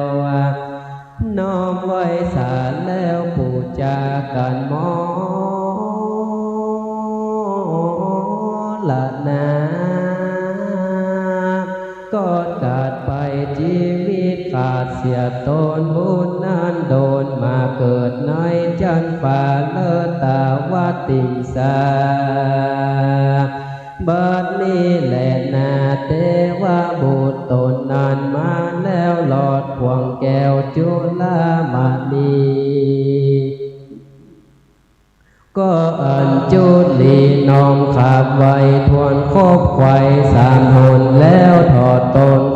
โค ญาสังวันนาวิเศษจะห้องเหตุปาธมาลัยผูกตนก็บางโกมสมเลศเสด็จสาธุสาธุสาธุพ่อแม่ศรัทธาสาธุชนทุกท่านบัดนี้มาลัยเก้าปฐมบทแห่งการฟังพระธรรมเทศนามหาเวสสันดรชาดกกันพ้นนึก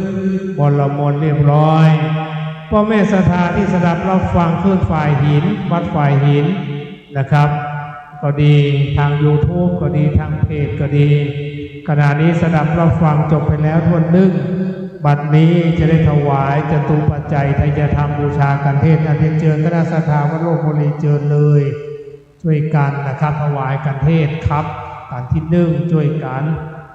พ่อแม่ศรัทธาสาธุชนพุทธบริษัทเราเจ้าข้าวัดจะสวยเพราะศรัทธาช่วยปัดกวาดวัดสะอาดสวยสดหมดเศร้าหมองวัดจะเด่นเพราะประชามาประคองหากทั้งสองช่วยการวัดมั่นคงดอยสุเทพเป็นสีประเพณีเป็นสง่าบุพาชาติล้วนงามตานามรำท่านครพิงกำปั้นของจังหวัดเชียงใหม่ดอยสุเทพเป็นศักดิ์เป็นสีของนพบุรีเชียงใหม่แก้ววัดโลกบุรีก็เป็นวัดเครือข่ายและวัดพระบรมธาตุดอยสุเทพสืบไปบัดนี้พ่อแม่ศรัทธาจะได้รับรับฟังได้หยาดน้ำหมายตาอุทิศบุญกุศลสืบไปท่านใดมีน้ำหยาดน้ำตั้งใจหยาดน้ำบัดนี้ครับถวายก่อนได้ถวายเลยครับบูชากันเทศเขาบอกว่าสดับรับฟังพระธรรมเทศนาเวสสันดรชาดก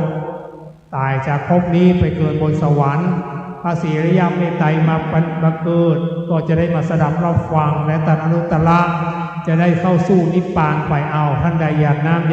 นะครับพิมลครับขอญาติโยมท่านทั้งหลายตั้งใจอยากน้ำยะถาวะลิวะหาปุตาปะริปุเรนติสาขลังเอวะเมวะอิโตทินังเปตานังอุปกัปปติอิจิตังปฏิตังตุมหังคิปะเมวัสมิจันตุสัพเพปุเรนตุสังกัปปะจันโทปนะละโสยะถามณิโจติละโสยะถาเอวังหุนตุดีละอาจารย์ในวันนี้ก็เป็นวันดีสลีสีสุปมังกละประเสริฐกำเริดกว่าวันและยามตั้งหลายบัดนี้หมายมีบุญลาศรัทธาอันมีนามว่าแม่คำผงกันทะอุโมงค์นายพาพิรุณวัชราศรีสำเริงและนางสาวนภัสเหลืองนภากูลบูชาการเทศมาลัยเก้าและศรัทธาบุญละศรัทธาทั้งหลายก็ได้สารลงโคงปลายตกแต่งพร้อมน้อมนำมายังเข้าป่าอาหารเข้าดวงดอกขอตอกดอกไม้ประตูปัจจัยและวัตถุไตรยตันก็ขอให้โยมทั้งหลายห่างไกลจากสัพพทุกข์สัพพโศกสัพพโรคสัพพภัยเคราะห์เสนียดจันไรรับก็ขอให้มีเงินหมื่นนอนตื่นหรือได้เงินแสนในกิจสิ่งใดสมดังปรารถนาสมดังภาษาบาลีของพระพุทธเจ้าได้ตรัสไว้ว่าสัพพิติโยวิวัจจันตุสัพพะโลโกวินาศจันตุมาเตภวังวันตาลโยสุขีติขายุโกภวะอภิวา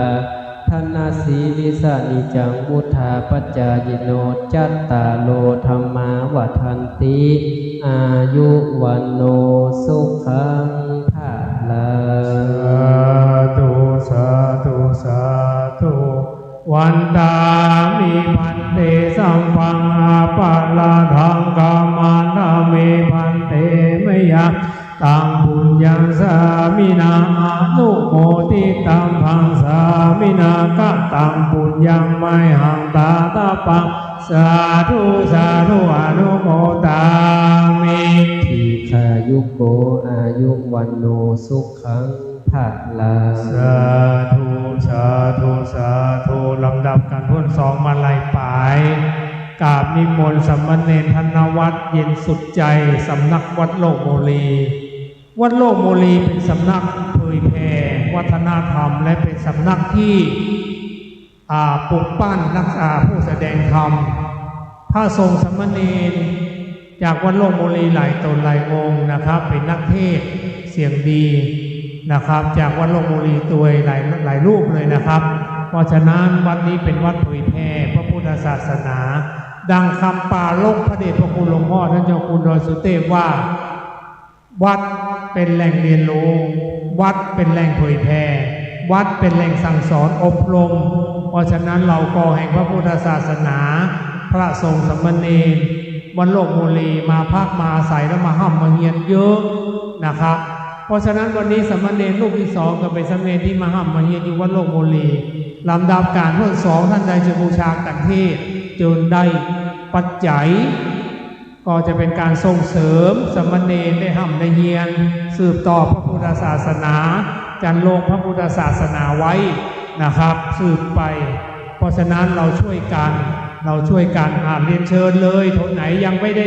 คนไหนที่มาใหม่เรียนเชิญคณะศรัทธาด้วยมาช่วยกันจุดเทียนส่องธรรมวันนี้จะมาแม่บาจะได้มาบอกชื่อรักเรียนเชิญเลยศรัทธาขึ้นมาเลยครับผมที่มาผู้ชายก็ได้ผู้หญิงก็ดีหรือว่าหลายๆท่านเชิญเลยครับมาช่วยกันจุดเทียนส่องธรรมบูชาธรรมแห่งพระพุทธเจ้า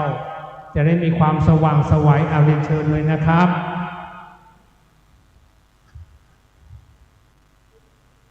ศรัทธาที่มาใหม่เชิญได้เลยเข้ามาด้านหน้าเชิญเลยนะครับจุดเทียนส่องธรรม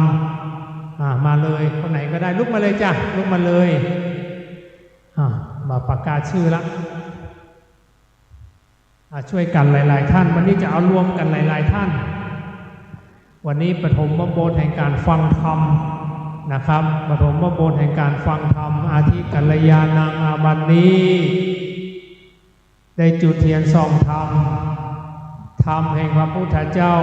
อาทิกัลยาณังงามในเบื้องต้นคือศีลมัชเชกัลยาณังงามในท่ามกลางคือสมาธิปริโยสานกัลยาณังงามในที่สุดคือปัญญาเจ้าหน้าที่ตีกองจุ่มนุมเทพเทวาฮับเสื้อบานเสื้อวัดลุกขะเทวดาอากาสะเทวดาอินพรหมยมยักษ์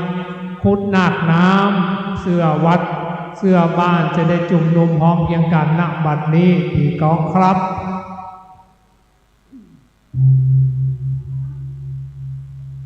พรหมเลยต้นอกเอ็นปามต้องเป็นกระดานตมบัดนี้กำพวนสองชื่อว่ามาลัยปลายขอก้มกราบอาราธนาสามเณรท่านนวันเย็นสุขใจสามนักวันโลกโมลีคืนนั่งสู่ธรรมะแก้วโผลแสดงธรรมผู้วิเศษโอนแก่ผู้ขาต่างหลายอันนั่งท่าคอยฟังธรรมังธรรมังอาลาธนังกาโลมังนะโมตัสสะภะคะวะโตอะระหะโต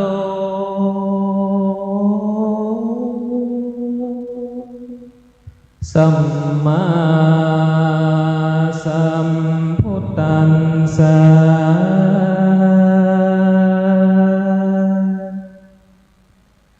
ตัณหาอริยเมตตโยโพธิสัตโตติสัทธโวดุราสัพพุลิสาตั้งหลายในเมื่อเทวบุตรตนนี้ปาริวานได้แสนหนึ่งนั่งอยู่แล้วดังอันยามนั้น อันว่าพระอริยเมตไตรโพธิสัตว์เจ้าก็เสด็จเข้ามาโดยรัศมีอันรุ่งเรืองใสงามมากนัก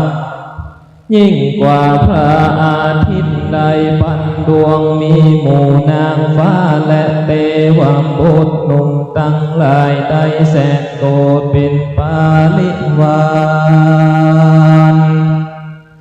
ก็ถือเอายังเครื่องปูจาถือขันธมาลาดอกไม้เพื่อจักมาไว้พระธาตุจุฬามณีกันว่ามาลอดแล้วก็สากการะปูจายังพระมหาธาตุเจ้าแล้วเข้าไปนั่งอยู่หนวันออกแห่งพระเกศแก้วจุฬามณีก็มีหันแลนา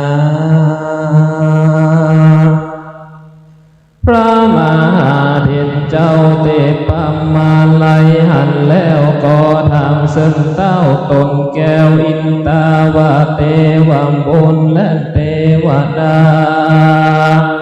ตนนี้นาแม่นเป็นอาลิยาเมตไตรเจ้าจะลือคุณอินทาดันต่อว่าแม่นเป็นนอสัพพัญญูเข้ามาจูติไกเพื่อจังไว้ปูจายังจุฬามณีมหาธาตุตามโอกาสเติมตันและนาพระมหาเถรเจ้าเตปะมาลัยก็จะไขทางข้าวซึ่งตันเต้าอินตาว่าเทวกัญญาลายลาเทวังบุญมากเหลือลายอันหยาดยายเป็นตามาก่อนหน้านอโพธิญาณมีอลังการสะอาดวันนะจัดเปิงเปล่าเตรียมย่อมข่าวจุผู้ปูนไข่หูปางหลังว่านาบุญสั่งนั้นเราติดไต่เต่าตัวมาคุณอินทาตันกล่าวว่าเมื่ออยู่ดาวปันดำปีหักษาสินดี85เสื้อผ้าเป็นตานตั้งอาลังการเครื่องใจย่อมเลือกใส่ของขาวดูเปิงเปล่าสะอาดจริงปราสาทเตตานบุญบันดาลส่งตุ้มปนจากลุ่มเมืองคนได้เกิดบนจันฟ้ามาก่อนนาโพธิญาณมีอาลังการใสสะอาดวันนั้นจัดข่าวงามดังนี้และนาพระมหาเถรเจ้า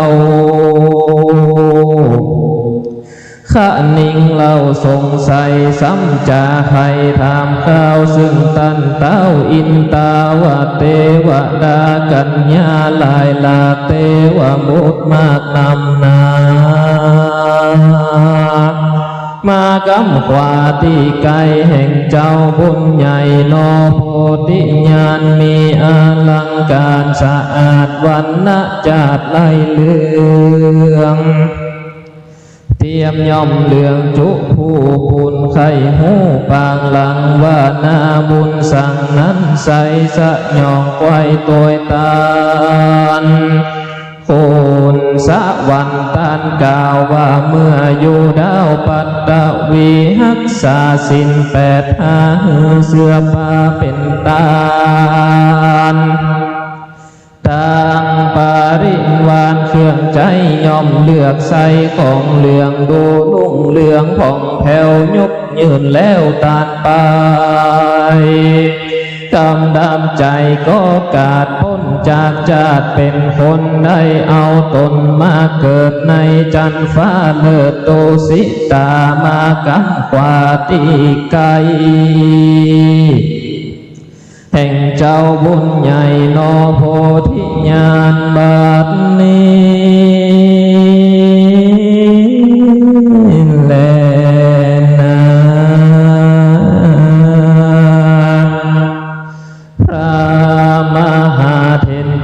ซ้ำไข่กล่าวว่าทีว่าเตวดามีหลายหลากเตวบุตรมากเหลือหลายอันหยาดย้ายอย่างย้ายมากำสายหนอพุนธามีผู้สาเสื้อผ้างามใจจ้าเปิงแปงเทียมยอมแดงจุผู้ปูนไข่หูปางหลังว่าหน้าบุญสั่งนั้นเราติดไตเต้าตัวมา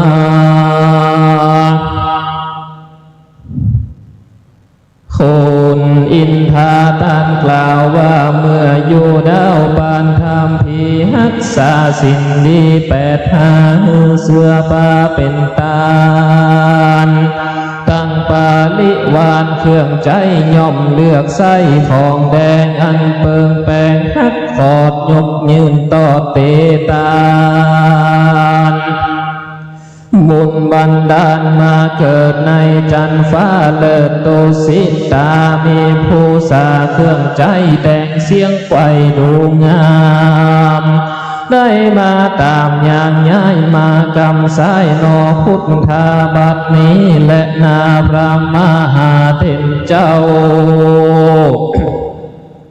ซ้ำไข่เล่าว่าทีว่าเตวดามีหลายหลากเตวบุตรมากนำนาอันตัวมาเป็นโมแห่นแห่อยู่ปลายหลังแห่งนอพุทธังที่ไว้มีเครื่องใจนาเขียวงามตาจุกผู้ปูนไข่หูปางหลังว่านาบุญสั่งนั้นใสสะยองไตตัวตันคุณสะวันตันกล่าวหูข่าวตามมีว่าอยู่ปานทั้งพีโลกตาย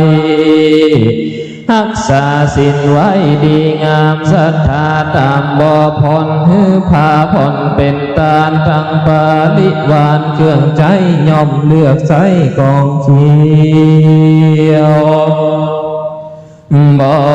กึดเหนียวท่านนี้มีใจกลีทานไปกันดับใจก้อยกาดพ้นจากจาดเป็นคนก็เอาตนมาเกิดในจันฟ้าเลิศตุสิตา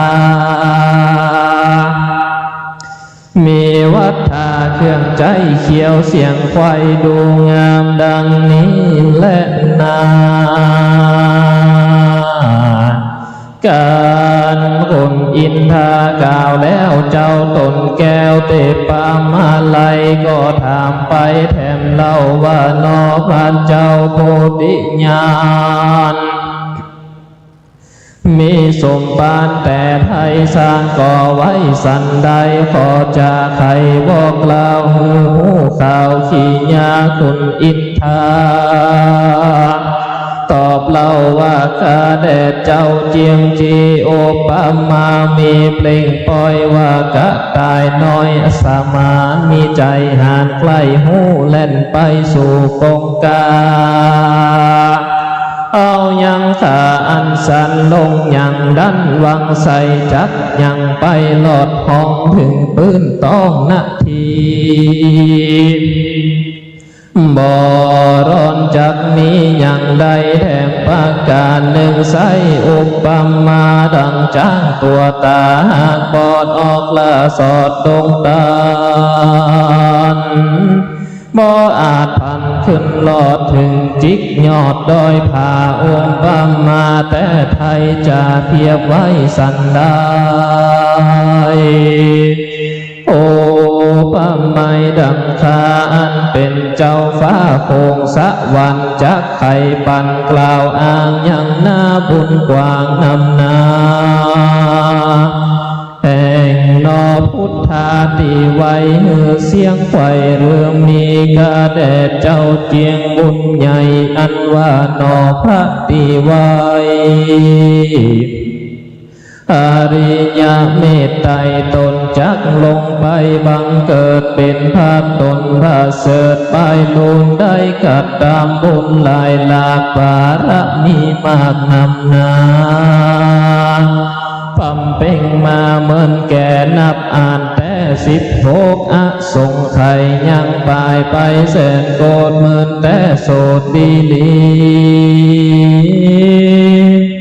ปารมีน้อยใหญ่บัวละมวลไว้จูมบางการมหาทานหาสิ่งบัวละมวลยิ่งจูอันได้ยกยืนบันเสือผ้าตั้งจ้างมาวัวควายเงินคำลายบ่ไว้จงยกได้ตานไปลูกเตรียมใจหักขอดสาละตอดเตตานมีเจียงคานจืนจ้อยสะละปล่อยตานไปศรัทธาใส่ไฟเอื้อสาละเลือดเนื้อกาญาตั้งหูตาตับปอดสาละตอดเตตานมีใจบานผ่องแผ้วสันละชีวิตแล้วตานไปบ่อาจใครกล่าวอ้างปาละมีกว้างนำนาแห่งนอพุทธาบุญใหญ่ฮือเสียงไฟตามมีกาแดงเจ้าเจียงจีจื่นจอย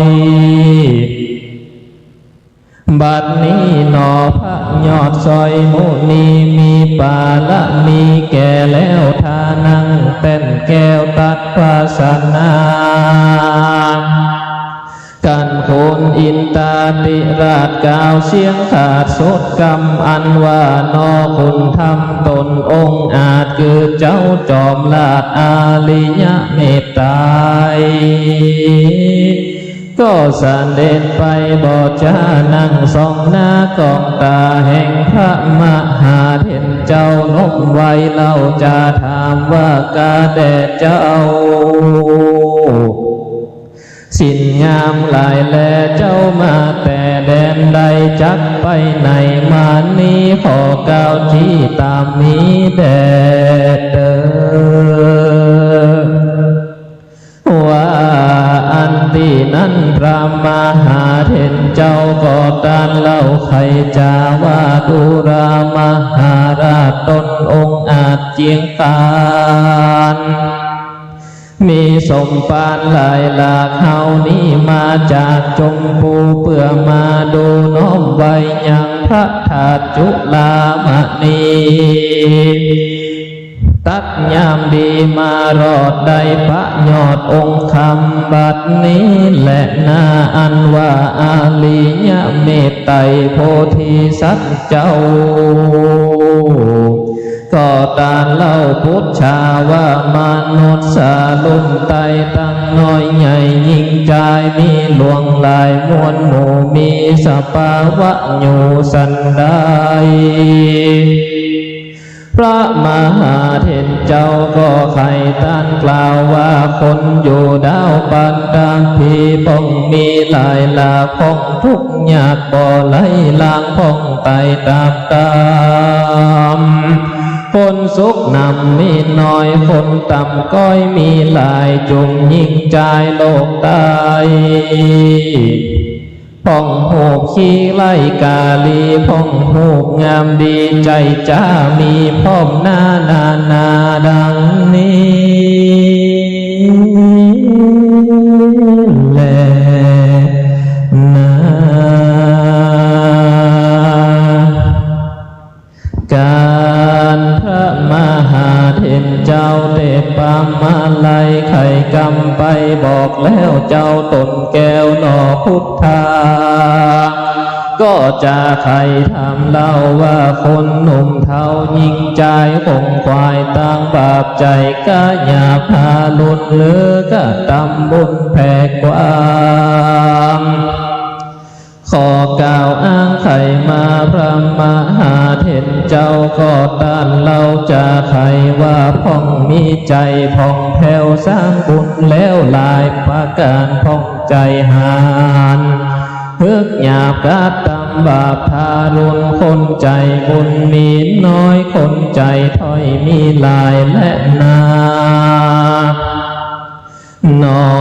พุทธาเป็นเจ้าซ้ำทำเล่าตัวไปว่าบุญอันใดนั้นใส่อันคนน้อยใหญ่ยิ่งใจ ได้คงควายสร้างก่อสืบติดต้นต่อด้วยมาคนนาน้อยใหญ่พาธนาไว้สันได้จงจะไขบอกกล่าวฮือหูข่าวตามมีแต่เตอว่าอันตีนันมหาเป็นเจ้าเทพมาลายก็ไข่กำไปบอกเจ้าว่าคนลุมฟ้ายิงใจการตำบุญลายมากกว้างตามไฟอ้างเจ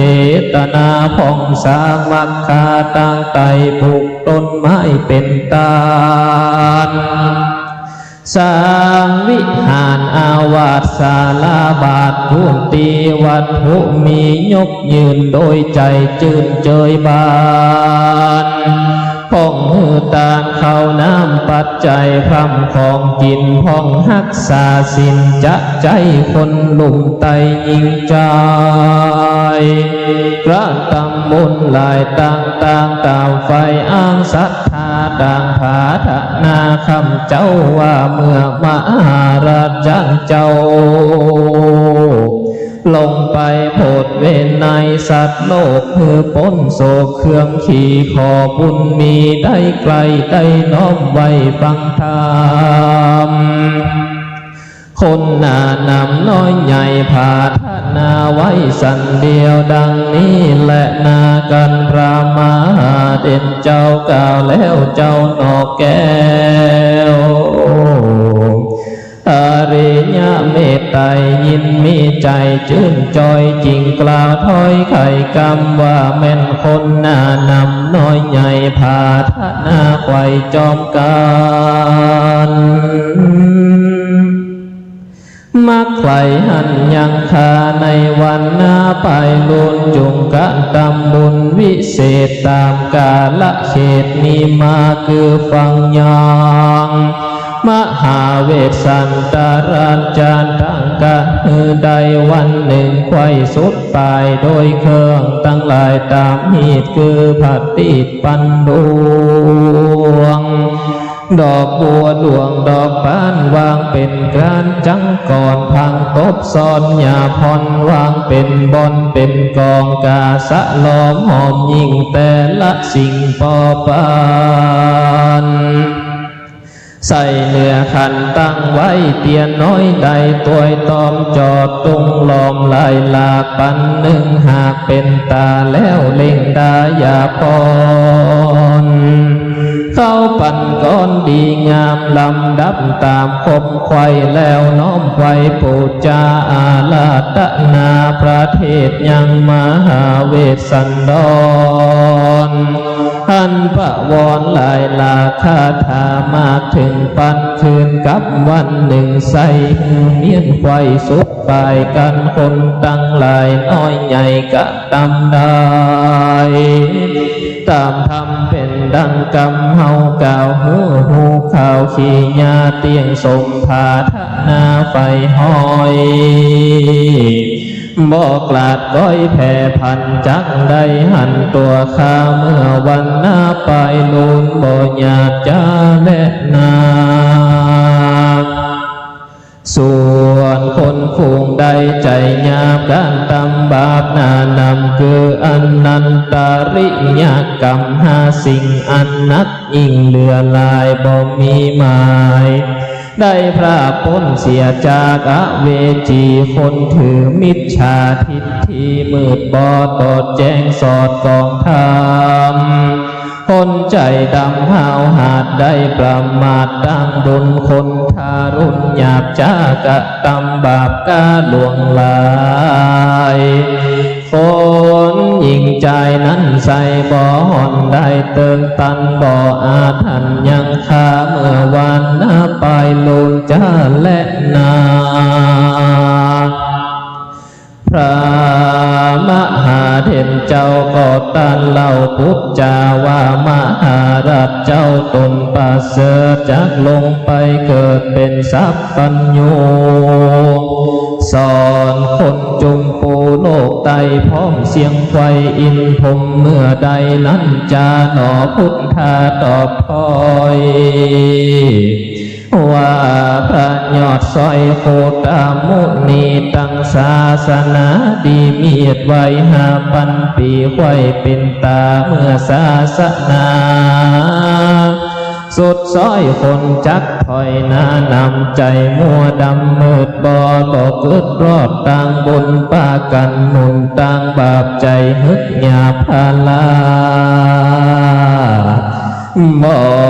ตีขาเตี้ยงมันอายุสันปันตายคนยิงใจหลายแลบ่ฮู้พ่อแม่วงศาบ่ฮู้ญาติกาพี่น้องจักอยู่รวมห้องจอมกันสนุกสนันสมสู่เป็นดังหมูมายามนั้นมาไปคนดุมไตยิงใจอายุบ่หลายเตียงมันจักมินสันถอยลง100 ปีปงเป็นขนาดก้อยกาดตัดลงมา90 วะสาแถมเล่าบอดตั้งตีเก่าสันดี80 ปีเป็นพัน70 ปีลันลงมาถึง10 วะสาเป็นเขตจักเกิดอาเพศลวงลายคนยิ่งใจโลกไตอายุใด5 ปีก็จักมีลูกน้อยเด็กน้อยอ่อนบุตรตาบ่ญาจ้าและนายามนั้นมาไขว้คนน้อยใหญ่หันกันตามดงตันเถื่อนทองตามเขตห้องเขหาตามมักคาตั้งไตตามน้ำใหญ่วังใสก็จักใส่ใจสอดหูว่าเป็นหมูกวางทะรายเป็นงัวควายเป็ดไก่ก็จักไล่ตีกันมือก็พันเอาค้อนตั้งหมู่ก้อนหินผ่าคองนานั้นใส่ก็จัดเกิดในสับปันเป็นมีดฟันหอกดาบเข้ารบหาฟันกันทุกคืนวันบ่เหือดห้อนไม่เดือดมองผ่านหาตีสำราญบ่ได้นอนลายไหวปันตะวีบ่ญาจ้าและนาในขณะนั้นคนยิงใจล้างผ่องอันกึดปล่องสัญญามีพระญาหูรอดก็จางละตอดเงินตนเล่นลนฝั่งฟ้าวเข้าสู่ดาวพงไพมีเสียไก่จากโมลีซ่อนอยู่ดงนา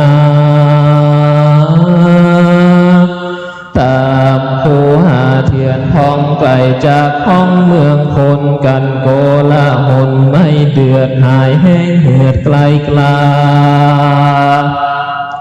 คือฝูงคนพาลาหยาบจ้าได้คำฆ่ากันตายได้ชิดหายวายวอดบ่เหลือลอดคนได้คนฝูงไปอยู่ป่าก็จักกว่าขึ้นมาสู่เกหาตีเก่าขะนิ่งเล่าเล็งหันก็จักป่ากันมวนหมู่ตั้งตนอยู่ตามธรรมบ่มัวดำกล้าหยาเว้นจากบาปจังไรทัดนั้นไปปลายนาคนลุมฟ้ายิงใจอายุจักลายยิ่งขึ้นตั้งแต่เป็น10 ปีจำเลินดีหลายแลอายุพ่อแม่10 วะสาลูกเกิดมาปลายนาอายุลูกกว่าถึง20สืบแนวนาวต่อเต้าถึง100 ขวบเขาว่าสาเขาบ่ลาละหากเว้นเสียจากต่างบุญจักหนุนต่อเต้ามืออายุลูกเต้ายืนหลาย200 ปีหมายเป็นขนาดบ่ได้กล้ากลาดกล้าไกลลำดับไปจัดใจต่อเต้าได้ปานปีเกิดลูกมีแถมเล่าอายุยืนกว่าเก่า2 ปันลำดับกันจัดใจต่อเต้าได้เหมือนวะสาเขาละลา ละพลาดเว้นเสียจากกองทำบุญจักนำทรงอยู่ตั้งอยู่เมื่อนานมีลูกหลานปลายลาอายุยืนกว่า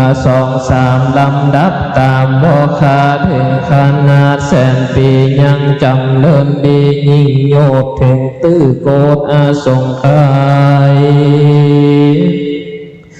บ่อยาจะและนาอันว่าคนยิ่งใจโลกไตอายุใดอาสงไขยและมีเมื่อใดดังอ่านยามนั้นนามาไขว้คนโลกได้ยิ่งใจบ่หันคนตายคนเฒ่าเอ็ดอายุมากเต้านำนาก็จักลาสาพระมาบอกกึดขวาดต่างธรรมายุนำแต่ก่อนจักสันผ่อนลงมาก้อยกลากลาเตือนอ้อยก้อยกลาดปล่อยหดลายจากส่งไข่ยืนโยดลงเป็นตื้อโกดวาสาถอยลงมาจะใจหลอดลงไขว้แสนปีคนโลกีมวลหมู่ยางบ่หูขะนิ่งในยังมีใจประมาทอายุก็กล่อยกาดลงมา90,000วาสาแถมเล่าบ่เหมือนเก่าสันดีลง80,000ปีเป็นกันตั้งอยู่หันเป็นตาก็มีหันแลนาคนจุมปูโลกใดมีอายุได้80,000 ปีญะธาและเมื่อใดดังอันตธาในกาลยามนั้นคนจุมปูมวลหมู่ก็จักอยู่เจยบานหาโจรมันบ่ได้ฝนตกไข่เติงตัน15 วันและเตือบ้านเมืองไหลติดกันไปเป็นตาแม่ไก่ลาดเดินกันจุ่มพวงปันดอกไม้มีพร้อมไข่ลายสีกีบ้านดีกำเจ้าห้องตัวเต้าอันนาเพ่นทาสุธาโลกลาเลี่ยนดังหน้ากองใจสายน้ำไหลคืนล่องอยู่ห่วมห้องเดียวกันฝ่าย1,000ไหลล่องไปหอดต้องแดนไกลฝ่ายหนึ่งไหลปอกขึ้นหันรอดปื้นดินทรายจุมคนใจน้อยใหญ่บ่ห่อนได้ต่อตำผ้าและลำสอดแซวงามเลิศแล้วสู่ผู้มานเกิดสะทานต้นไม้มีชื่อไว้ว่ากับปารุกขาตั้งของนานาลายลาตามใจหากประสงค์ย่อมตกลงตีไกลทรงใจไฟจุอันก็มีหันแลนาคนเกิดมาปางนั้นใสสะเวยของติดไฟยิงใจหูบ่งามลายองค์อาจพันนะพิลาดจูคนภาษากลโลกใดบ่มีคนใบเมาวินเอามือตีนพุทธขาดเป็นพระญาติหูดันคนตาบ่หันมืดบอดคนหลังกอดหลังคอคนตีนมืององผางลายยกย่างย้ายเสวัมตั้งคนอาธรรมบาปคนก็บ่หอนจักมีธรรมปัทภีแผ่นลาคนทั่วหน้ายิ่งใจสู้ข้ามบ้านลายจืนสู้กับโดยกู้ภัยมันยิ่งบ่พันลายลาภาคเล่นจู้หากหัวโตนใจบ่หอนกิมกายบ่หูนายเมียแปลงคำเจ้าแฝงอยู่ไกลบ่หอนไม่เครื่องกาคนนำนาลายลาบ่ได้ปาจาเทียงบ่มีเสียงหาเท้าโดยเขตดาวแดนนาเหตุมนุษย์สาน้อยใหญ่สะเวยของ ติบไว้ยิงใจสัตว์ทั้งหลายแต่เก่าเป็นข้าศึกเก่าเดิมมาจากมีเมตตามวลหมู่พร้อมนาอยู่จอมกันราช4,000 ปากกว้างกับหมูจ้างปังปลายปังปอนลายไต่เต่ากับงูเห่าดงดอนแมวและหนูนอนเป็นกูนกเก้าอยู่กับกาคุดนำนาเพราะภาคอยู่จอมนาแป้งปานงูเล็งหันเขียดน้อยใจอ้วงห้อยปิญาสัตนานาน้อยใหญ่มีไมตรีไฟสะมือกันทุกคืนวันจะใจบ่เดือดไม่เครื่องกายามนั้นมารอดกาละจอดเดินตันข้าจักผันไปเกิดในเมืองผาเสดจุมปูเป็นสัพพัญญูผ่านแผ่วนั่งเต้นแก้วเตสนานำสัตตามวลหมู่เข้าไปสู่เนรัมปานบ่ญาติจาและนาอาริยเมตไตรโพธิสัตว์เจ้าจักวันนาเล่ายังปาละมีบ่มวรมวลคบไว้อันตนได้ปำเป่งมาจริงจักจาตานเล่าซึ่งมหาเทศเจ้าเตปะมาลัยว่ากะแดดเจ้าสินใสผ่องแผ้วอันว่าปารมีแก้วเจียงคาน30 ปากการคบไข่คานี้ไตปำเป่งมาเมินนำนาลายลาบ16 อสงไขยหากเป็นหมายยังมีใจปลายมากเต้าแสนมาหากับเจ้าเราเป็นพามานได้เฮือตานจุสิ่งล้วนทวนยิ่งนานำเหตุนั้นนาเมื่อข้าลงลุ่มฟ้าเป็นสัพพัญญูคนจุมปูหนุ่มเท่าจริงมาเต้าลวงลายยามจากขวายยกยืนข้าใจจืดยินดีเขตสะอาดสีสะอาดจริงปราสาทเตตานย้อนสมปานนั้นใส่เมื่อกาแด่ได้เป็นสัพพัญญูคนจุมปูน้อยใหญ่บ่อยากไล่ขี่มองสมบัตินองลายลาบตามใจหาผาธนาคามีศรัทธาจมจืดยามจักยืนยอดตานยังโภชนะอาหารเสื้อผ้าพร้อมทวนนาโมปัจจัยการขัดสีใครอาบน้ำควายเสียงซ้ำอินทรีย์แต่งใจดีผ่องแผ้วดาแต่งแล้วยอตานย้อนสมปานนั้นโสดเมื่อข้าเป็นพระโพธิโลกาคนนานาน้อยใหญ่จริงยามไข่ยิงใจญาจกกลายมาหลอดข้าย่อมตอดเตตามยังโปจนาอาหารเข้าน้ำวัตถุธรรมตามมีบ่ไขวัดที่จุนลายบ่ว่าให้สามานว่าโดยสมปานนั้นใส่เมื่อกาใดตัดปัญญาบ่มีคนผ่านลาเงาใบลูลวกไว้ยิงใจเพื่ออันและนาแถมปาการหนึ่งใส่กานีได้ฟังธรรมโดยคบยำบ่อพรตั้งแต่ก่อนเมื่อนานอันหนึ่งกลคานผ่านมาสู่ออกปากอูจาไขขอของใดน้อยใหญ่ข้าบ่ไว้ตานไปแปลงใจใสจื่นจอยตานตรวจถอยคนผ่านโดยสมปานนั้นใส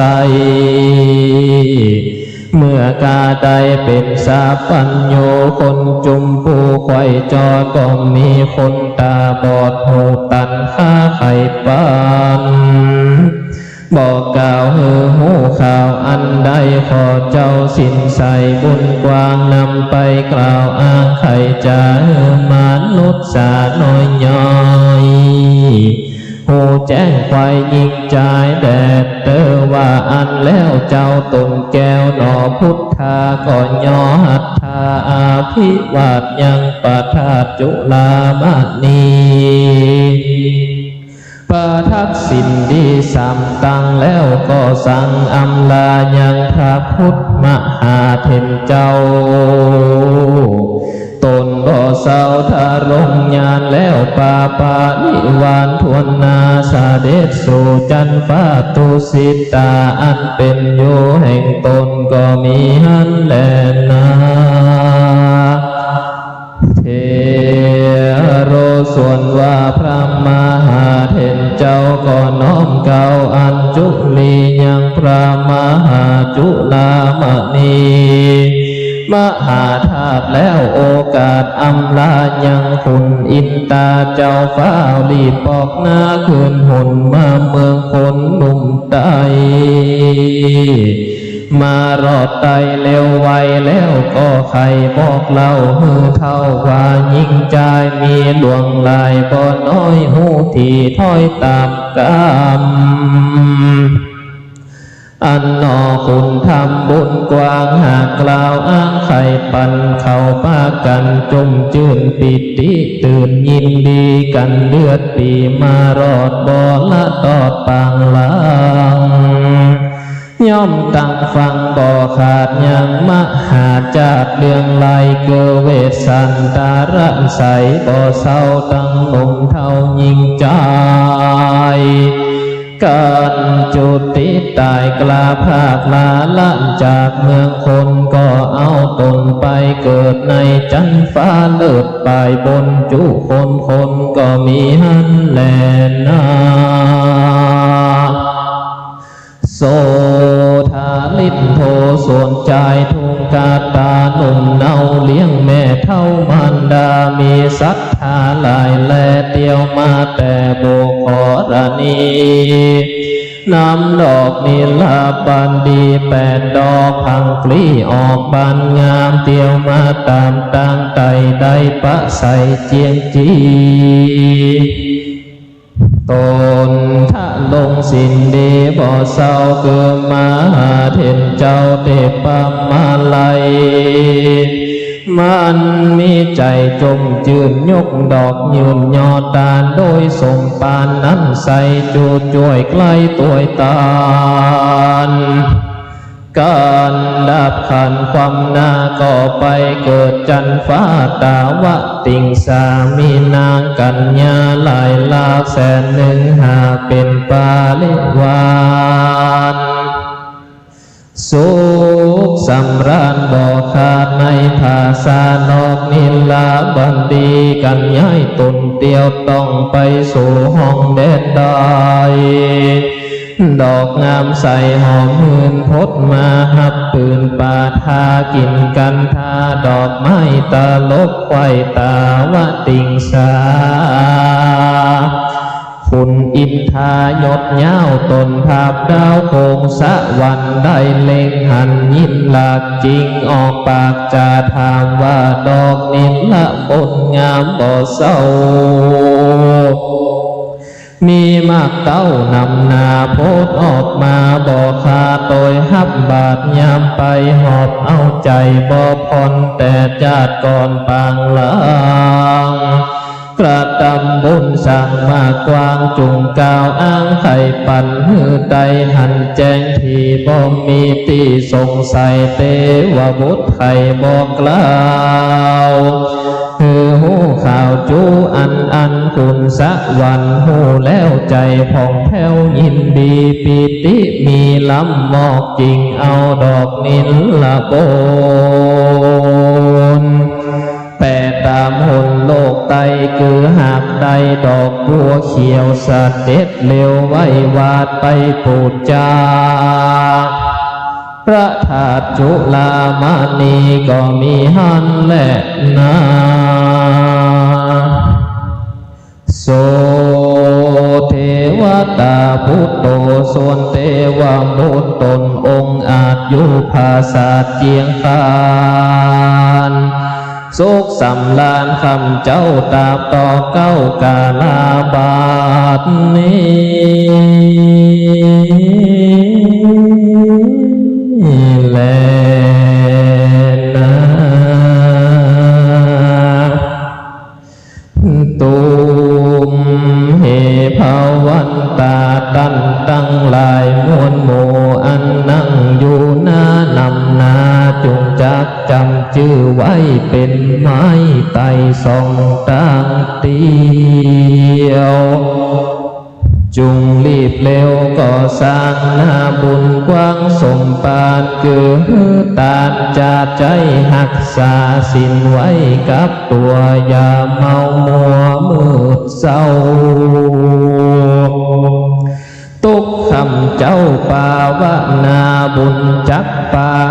ใดสุขพร้อมไข่สามประการมีพานิพพานเป็นดีแล้วในสำนักพระตนแก้วอาริยะเมตไตรตนเรื่องไหลล้ำเลิศอันจักมาเกิดไปลุนบ่ญาติจานแล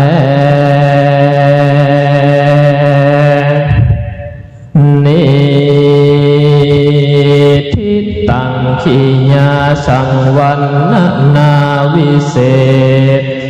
จาองเหตุทุติยะมาลัยผูกปายก็บังคมสมเลสเสร็จแล้วเต่านี้ก่อ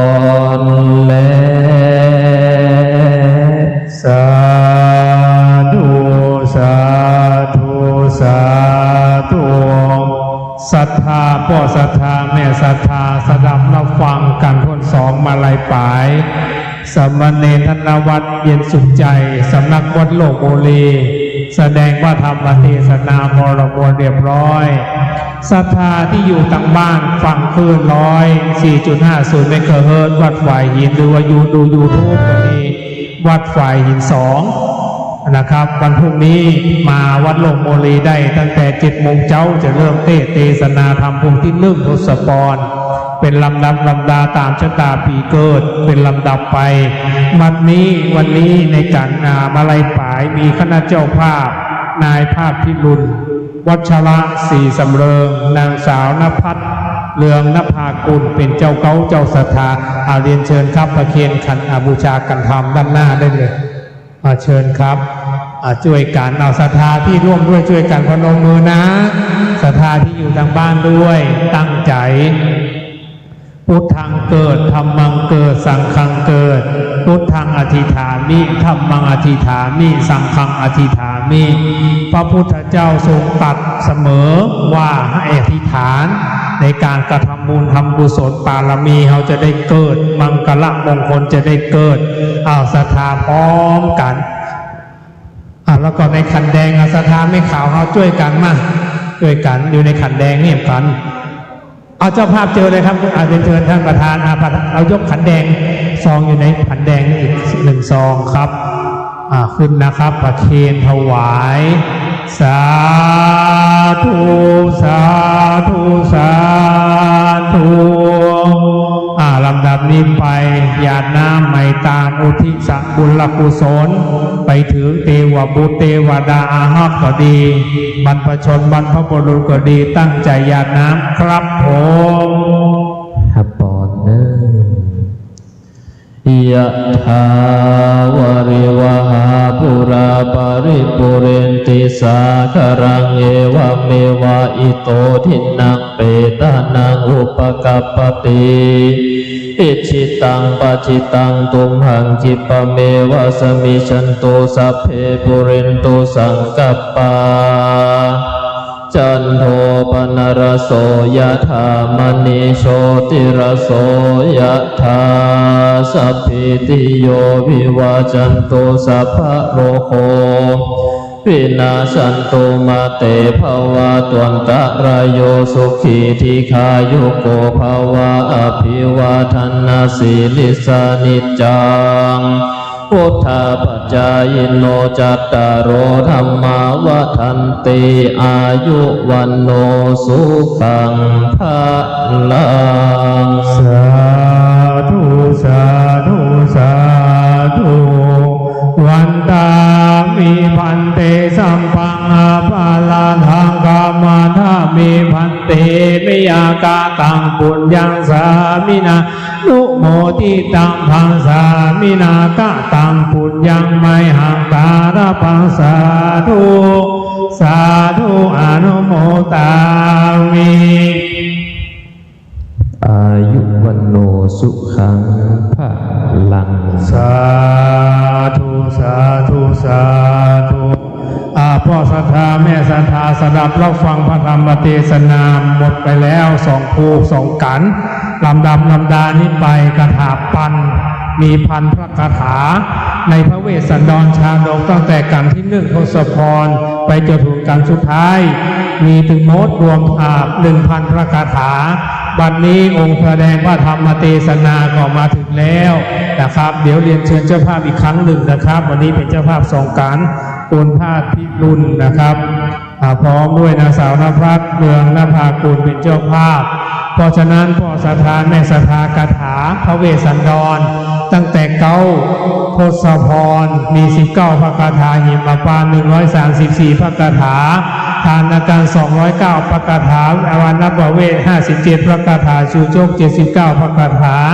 จุลปนมี35พระคาถามหาปน80กุมารบัน101มัตสี90สักกบาลมี43พระคาถามหาราช69พระคาถาชักกษัตริย์36พระคาถานครการ48พระคาถารวมได้ 1,000 พอดีนะครับวันนี้ขณะนี้พระมหานารากรญาณังกุโลนะครับประเรียนธรรม7ประโยควัดพระสิงห์วรมหาวิหารบัดนี้เดินทางถึงวัดโลกโมลีขึ้นอาราธนาขึ้นสู่ธรรมะแก้วธรรมะคำนะครับจะได้เป็นองค์แสดงพระธรรมเทศนาเป็นลำดับสืบไปก็ศรัทธาแม่ศรัทธาอยู่บ้านตั้งใจเราจะได้เข้าสู่พิธีกรรม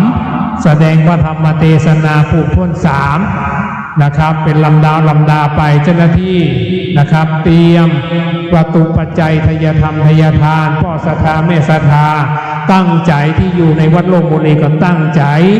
นะครับอยู่ขึ้นมาบนวิหารได้ใครฟังธรรมภูที่3เพราะว่ามีอานิสงส์เยอะนะครับตายจากนี้ไปอยู่สวรรค์ชั้นฟ้าเทวดาเป็นเทวดาพระศรีอริยเมตไตรมาประเกิดอีกประมาณ 2,000 กว่าปีนะครับก็จะได้ลงมาเป็นมนุษย์มาสดับพระธรรมเทศนาอีกครั้งหนึ่งแล้วก็จะเข้าพระต้องมาเกิดละเป็นเทวดาไปเข้าสู่นิพพานไปอันนี้ด้วยความเชื่อความศรัทธาในบวรพระพุทธศาสนาสืบไปนะครับบัดนี้ได้เวลาพอเหมาะพอควรเรียนเชิญท่านประธานในพิธีจุดเทียนบูชาพระธรรมอีกคำรบ1เรียนเชิญครับบัดนี้ท่านประธานในพิธีจุดเทียนบูชาพระธรรมธรรมแห่งพระพุทธเจ้าอาทิกัลยานางามในเบื้องต้นคือศีลมัชเชกัลยานางามในท่ามกลางคือสมาธิปริโยสานกัลยานางามในที่สุดคือปัญญาตั้งอกตั้งใจทำจิตเพื่อเป็นกุศลทำใจเพื่อเป็นมงคลน้อมนำเอาพระธรรมแห่งพระพุทธเจ้าเป็นที่พึ่งในโอกาสกาลบัดนี้สืบไปด้วยครับเจ้าหน้าที่ลั่นกองจุ่มนุมเทพเทวาอาหักณบัดนี้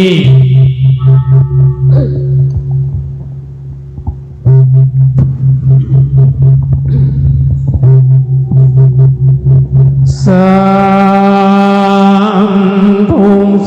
ธุองค์การสัพพันเตข้าแต่องค์สมเด็จพระสัมมาสัมพุทธเจ้าตนนั้นประเสริฐล้ำเลิศ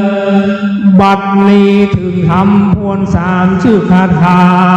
ปันผู้ข้าตั้งหลายขอองค์การ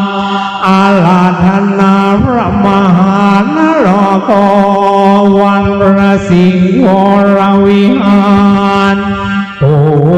นขึ้นธรรม แก้วแสดงธรรมผู้วิเศษชื่อกถาปานโอนแก่ผู้ค้าตั้งหลายนั่งจุ่มนุมกันอยู่บนวิหารหลวงอารามวัดโลกโมลีกันที่นิพนธ์คอยฟังธรรมังอาลานทันนังกาโลมังขอความนอบน้อมของข้าพเจ้าจงมีต่อพระรัตนตรัยคือพระพุทธพระธรรมและพระสงฆ์ขอกราบถวายความเคารพพระเดชพระคุณหลวงพ่อพระธรรมเสนาบดีเจ้าคณะภาค7เจ้าวาดวัดพระบรมธาตุเจ้าดอยสุเทพเป็นต้นเป็นประธานตลอดจนถึงถวายความเคารพพระอาจารย์พระเดชพระคุณหลวงพ่อพระสิทธิวชิรานุกูลที่ได้มานั่งเป็นประธานในวรวงศ์คงเขตวัดโลกโมลีแห่งนี้ขอความสุขความเจริญในธรรมจงมีแก่ญาติโยมพุทธบริษัททุกท่านที่ได้มาฟังเทศน์มหาชาติเวสสันดรจาดก13 กันบัดนี้ก็ฟังไปแล้ว2 กันได้แก่มาลัยเก้าและก็มาลัยปลายตอนนี้ไปก็จะเป็นการแสดงพระธรรมเทศนาคาถาพันนี้ก็จะเป็นรวมบทบาทพระคาถาในพระเวสสันดรรวมปันคาถาแต่วันนี้ต้องบอกก่อนว่าอาจจะถึงสัก500 จะถึงปันบ่ถึงบ่ฮู้นะเอาเวลาว่าเนาะแต่ว่าวันพรุ่งนี้เราจะได้ปันคาถาเต็มปันคาถาเต็มในวันพรุ่งนี้ตั้งแต่7 โมงเช้าทัศพรไปจนถึงนครกันเป็นปันพระคาถามีโบราณอาจารย์เฮาก็ถือว่าธรรมมหาจาตุนี้เป็นธรรมที่สำคัญเพราะเป็นธรรมที่สมเด็จพระสัมมาสัมพุทธเจ้าทรงบำเพ็ญบารมีเป็นนอพระโพธิสัตว์ในพระชาติสุดท้ายเพราะฉะนั้นก็จึงมีการฟังเทศน์มหาจาตุกันนอกจากนี้ยังเชื่อกันว่าจะช่วยในการสืบโทราชตาให้กับญาติโยมทุกท่านในแต่ละกันตั้งแต่กันที่1ถึงกันที่12ก็จะเป็น12 นักสัตว์ส่วนใครจำปีเกิดบ่ได้ก็ไปฟังกันที่13ทีเดียวคือกันนครตอนนี้ไปก็จะได้ดำเนินความพระธรรมเทศนาคาถาพันเป็นลำดับสืบต่อไปในเนื้อธรรมวัตรแบบพื้นเมืองเชียงใหม่นะโมตัสสะภะคะวันโตอะระหะโตสัมมาสัมพุทธัสสะ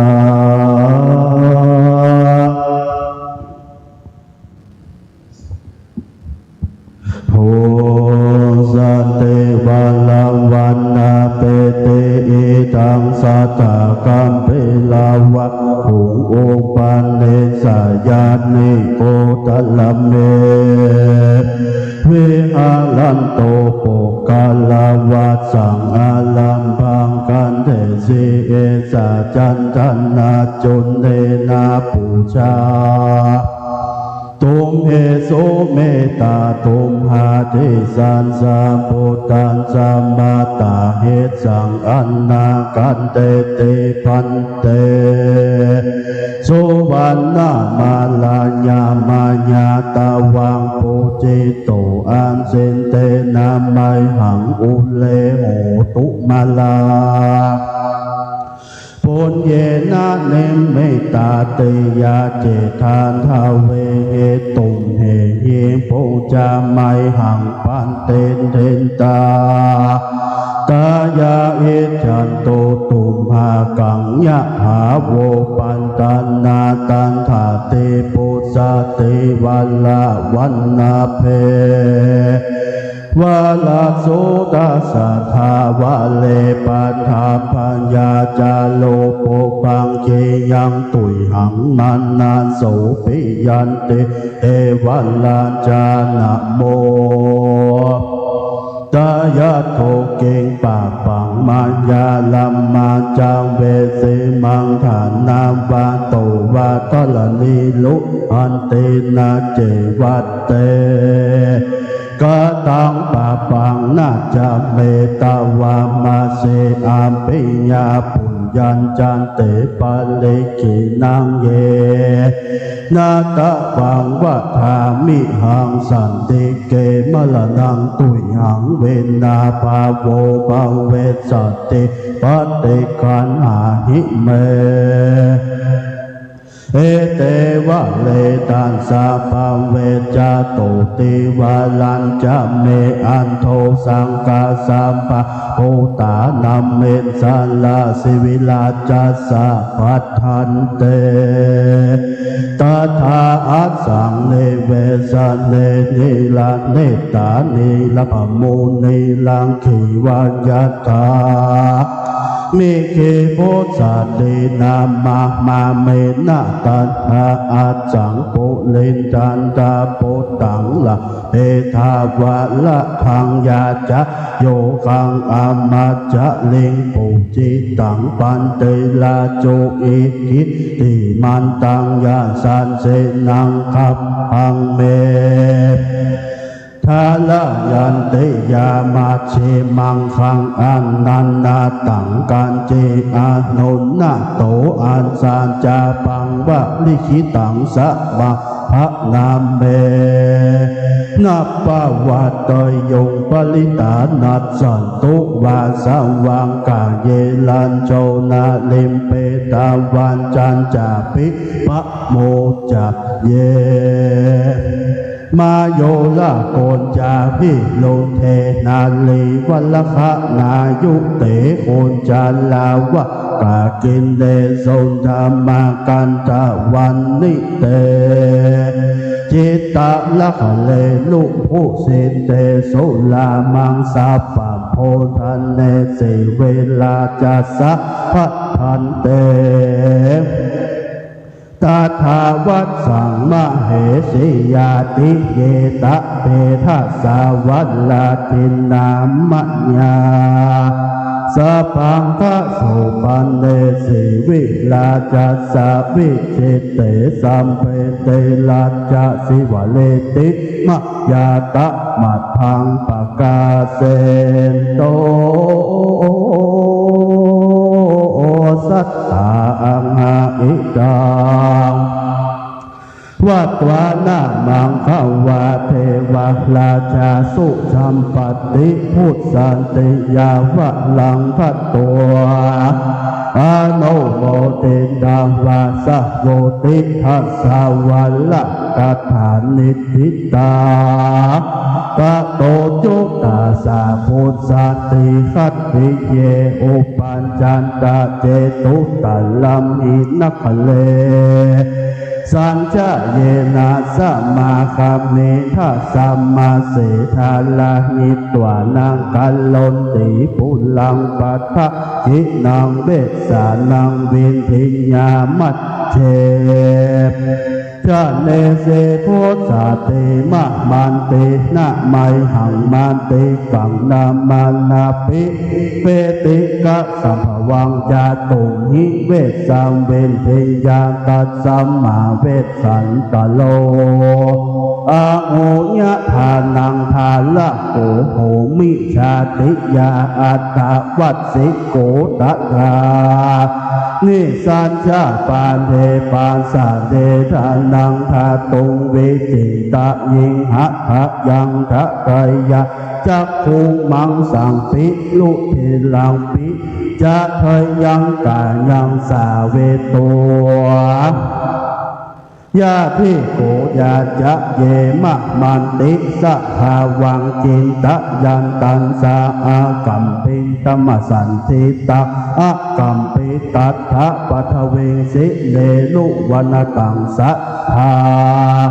ปะโลทะกัญจานะคาโลมาปังการทันตาลาจาศิลาปักไคหะทักกินางพาหังกิมังยาจันติธรรมนาติรัตนังเทวันยาจามาเสเวนังลันทวัดนังภาธาเมปาวะลังนาคังอิสาตันตังอุโลนหาวันติทะธามินาเวกัมปะยังมียังยาจันติธรรมนาปะเพนังกุญจาลังทันเตอุปาคุยหังตาชุตตมังหัตถิกะขันธโตโอลุยหะราชาจังกาทิมานาโสภามานังอัฏฐาทานังสีเวนังลันทาวัฒโนติตามาทางปะกาเซนโต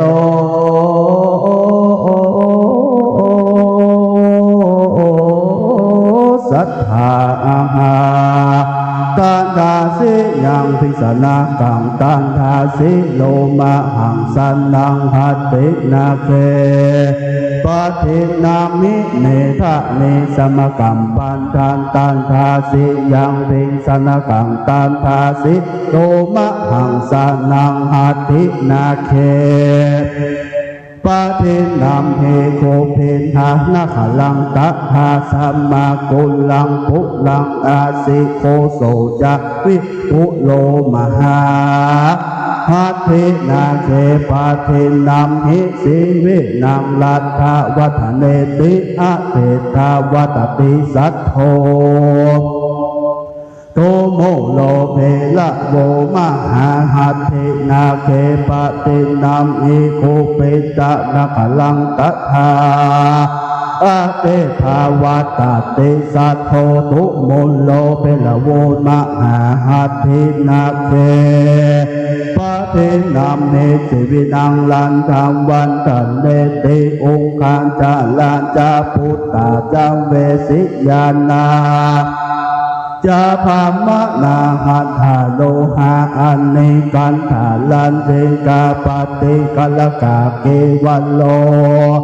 จาเปนิขามโมสิวิโยจาเป็นสัมมาคตาเทสวานาคังนิยามานังเตลันโยปฏิเวทะโยวิธมังเทวันเตลัดทางพุทโตเวสัตโลตาวะกัตถังโนหัตถินังทัจจานาคังลัทธันสโพจิตังกันทังโนกุญจลังทัจฉาอิสาทันตังโอโลนอาวังเขตัญญังสัมพันโยธนานังสัพพังเสตังกาจุตัมมังปะ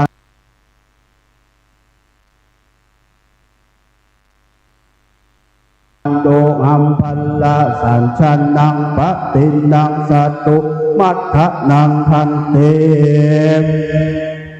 สวาลาเวจาเนเสตังเกสาสะสาธิสังสะเสตันชัตตังสุปัฏฐยะส ตาตามพานังสหัตถิปังอัคขยานังราชวาหิงธรรมนานังอัฏฐาทานานเตอันนาปานัญญาโสทัจจาวัฏาเสนาสนานิจะเอตังโพธานะปฏิลูปังเอตังโคธรรมนาลหังอายังเตวังสัลจาโนสีวินังราชาวัฒโนกาทังเวสันตาโลปุโตขะชังคาเจติสัญชญะสัจเจตาวังนากาเลสะเสเสวินังวัจนังอิทังมันเยตังสะอาโปเตหิเสเวหัตเทกาเลสะเลติกามังจนะปะโทมาเสลัตถัญจาปิเวนัสสะโตนาหังเสวินังวัจนาลาจะพุตตังอทูสกะปะภาชยังสัตตาพระธาปุตโตหิมะมาโอลาโสกามังจานาปะโทมาเสลัตถัญจาปิเวนัสสะโตนาหังเสวินังวัจนาลาจาปุตตังอโตสกังปะภาชยังสกาลธาปุตโตหิมะมะอัตตาลโชนาจาหังตัสสะเมงโดเบติอาลิยสีละวะโตหิโสอาเสโลโกภิเมอัสสะปะปัญจปัสสะเวภาหุงกะทังเวสันตาลังพุตตังสัตเตนะคาตัญญามาเสมานังทันเดนาสัตเทนานาหิโสพันธนาลาโหปัมภาเชหิจานังลัทธา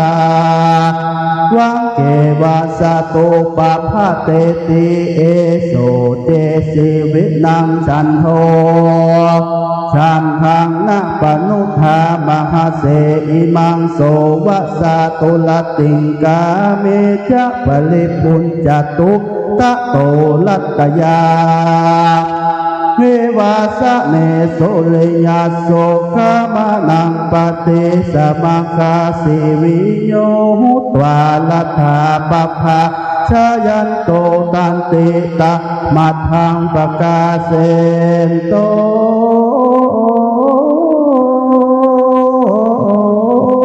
สัทธาอุเทหิกเตตาละมโนขันตวาเวสันตลังวัฏเสวิโตเทวเตพุทธานิขมาจาสมาคตาอุคาจะลาจะปุตตาจะเวสิยานาจะพรหมนาหัตถาโลหะอานิกันหาลันทิกาปฏิกาลกาเกวโลจะปินิขโมสิวิโนวาปิสัมมาคตาอัสสมาลัตยาวิวาสะเนโสลิยาโสขมนังปเตสัมมาคาสิวิโยหุตวาลัทธาปะภาชยันติตังสกตาตรมาโนวสิวิลาเจนะเปสิโตราโมตาสัพพาภลาโนสุวัโทจันทนาโพสิโตสีสังนะหาโตอุณาเตโสอาโมตามณิกุณดาโลอุปาคเมปุลังลัมมาเวสันตลานิเวสานังตัพพะสะภูมาลังโส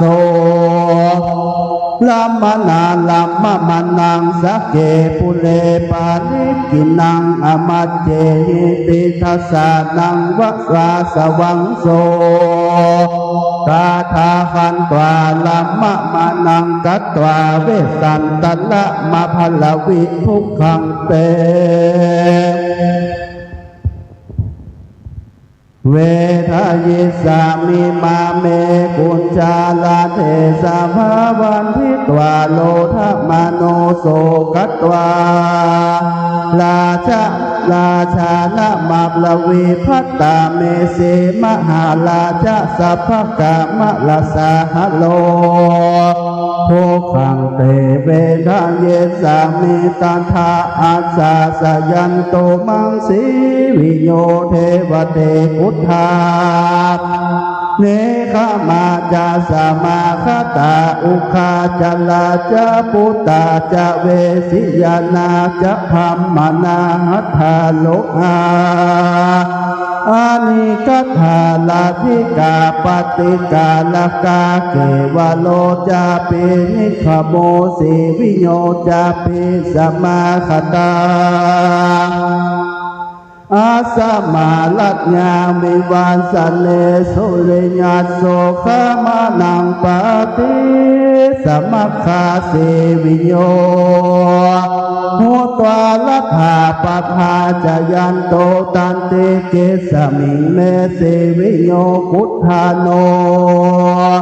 นาปัสสามิทุกขตังตังเมกเตวิยาจิขะกัสสมาปะพาชยันติมันติอุคา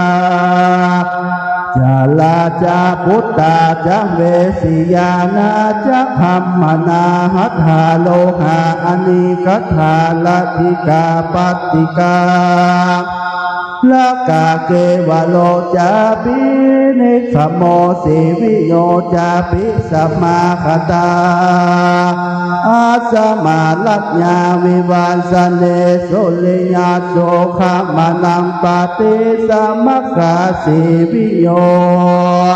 หุตวาลัทธาปัพพาจยันโตตัมเตเกสมิงเมสีวิโยโกนทาโนนะปัสสาเมทุกขตังตังเมกัตเต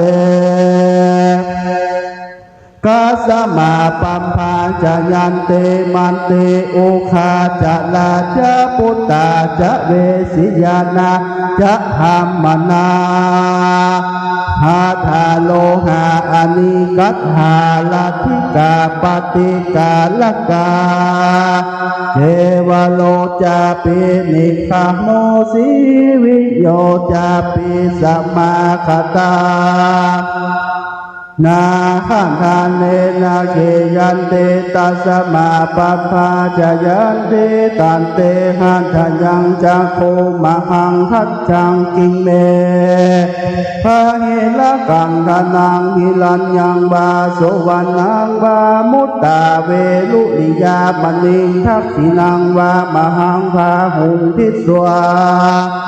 ยาจักกมาคเตทะเคยยังนะวิกรรมเปยังทะเนเมลามติมาโนกามังเสวิโยสัพเพปปาเจตุหนันตุวาเนวะธนาวิรามิสังกามังชินทตุสัตตถาติเอวันตังเสวิโยอาโหเนกามาจาสมากาตาโกติมารายติเรนาคิริมารัญจลังปฏิเยนาปะปะจิตายันเตเตนาคันจโตสัพพะสโตโสหังเตนาคามิสามิเยนาคาชานเตตุสกาลาตินทิวังเมฆมาทาญาวันทนังทัตามิหันติตะมัทธังปะกาเสนโต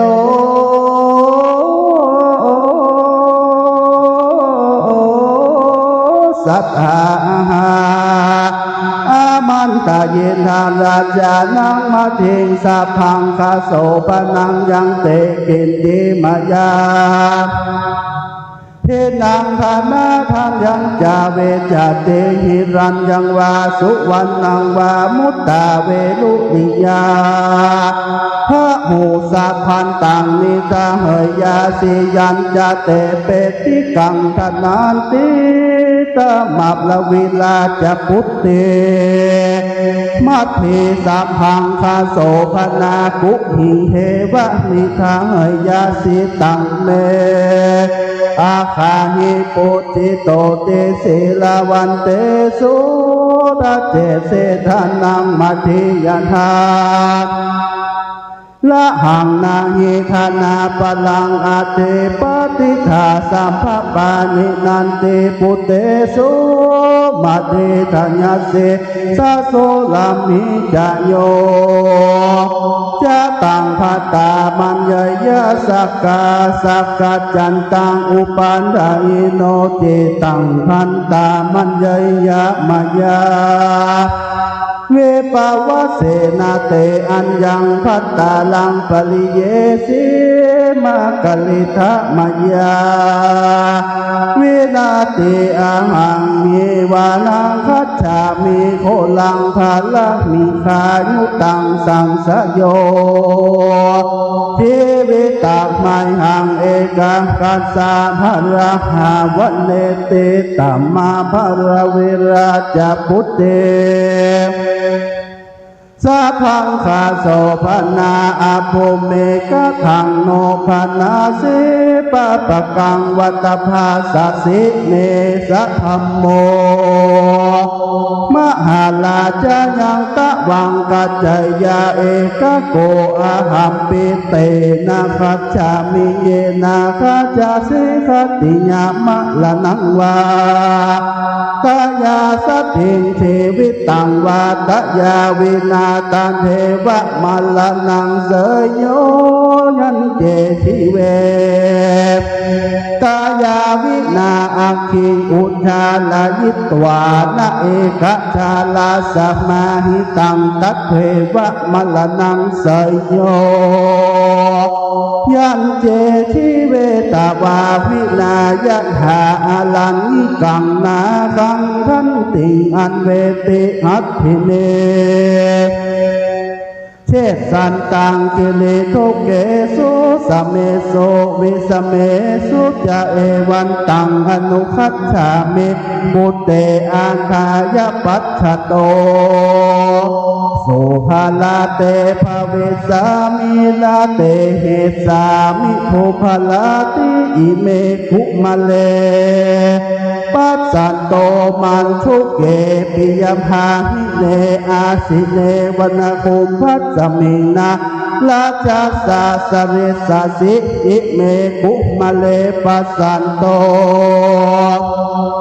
มันชุเกปิยภานิเนกิลันเตวนาคุมมาสมินาราชาสาสริสาสิอิเมคุมะเลปัสสันโตมันโชเกปิยภานิเนอาสะเมรมณียามินาราชันสาสริสาสิเมกุมะเลปัสสันโตมันโชเกปิยภานิเนกิลันเตอาสะเมรัมเมนาราชันสาสริสาสิเมกุมะเลปัสสันโตมลทาลีอลังกาเตอาสะเมมรณียามหินาลาชัสสะสริสาสิอิเมกุมะเลปัสสันโตมลาทาลีอลังกาเตกิลันเตอาสะเมลัมเมนราชาสริสาสิยะธาทาคาสินัจจันเตคุมะเลมาลธาริเนอาสะเมรมณียามินราชัสสะสริสสิยะธาทาคาสินัจจันเตคุมะเลมาลธาริเนกิลันเตวนาคัมพัสสมินะราชัสสะสริสสิยะธา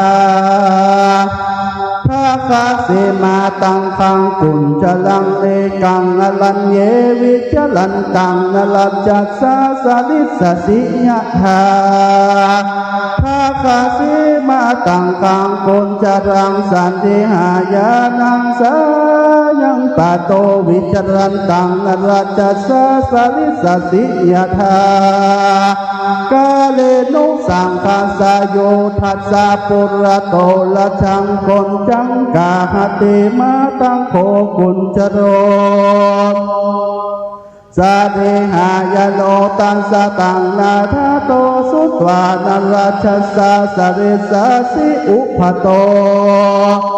วนาวิกาเสยถาทาคาเสกามาดังวะเนภาลมิคาคิเนนาลาจันสาสเรสาเสนิกังเนสวานาสายนังปัญจมาลินิมาคตังกิงกุลิเสจานาจันเตนราชาสาสเรสาเสยถาโสสาเสนิโกสังสันธมานายสินตุยาหิตังกิงปุริสานันจานารัชสาสเรสาสิยถาโสสาเสนิโกสังคิริกาปัจจานิโนวาสมานาสุลุกัสสานารัชสาสเรสาสิยถาสิหันสาปัญญากาสาภคัสสะภวยัสสัจจะวันเนโสสะเสภาลนังนาราชสาสเรสาสิยถาโมเรหิปริกินังวราหินังมัตตกาสินังโมรังทาคาสินัจจตังสริสาสิยถาโมริปาริกินังอันตจังจินตเปกานังโมลังดากาเสนาจันตังนราชสะสเรสาเสยถาโมริปาริกินังนิลกิวังสิเกณฑนังโมรังทาคาเสนาจันตังนราชสะสริสาเสยถาทาคาเสเหมันเตปุพิเตหาลานิโรเอโสเรเบสัมปวายันเตนาราชสาสริสเสยะถาเหมันตะเกมาเสหาริตังทังกาสิเมดานิหินทโคปกาสัญจนังนาราชสาสาเวสาเสยะถาหัคเสเหมันเตภูพิเตตารานิโลเหโกวาตังปิมปจาลัญจาภูพิตังโลกาปตุมกังสุลิภิสัมปวายันเตนาราชาสาสริสาสิยถาเหมันตะเกมาเสวนาทาคาสิปุพิตังโอปุภาปทุมานาราชสาสริสาสิติหิมวันตะขัตถาโหสันเตปิโขปิเทเวปุตตัสสะเมกันตงกาสาสนังอากาตังกโลเตอะอังจติสามิเตปะเตจันโนโยเกนะอาคันตวาสิเดสยานาคัมบาดาวาเลดิตาเตสังสลาปังสุตวาปุตตัสสะโสเนสายะจะกาโลนังปลิเทวังปลิเทวิตามตังปะกาเสนโต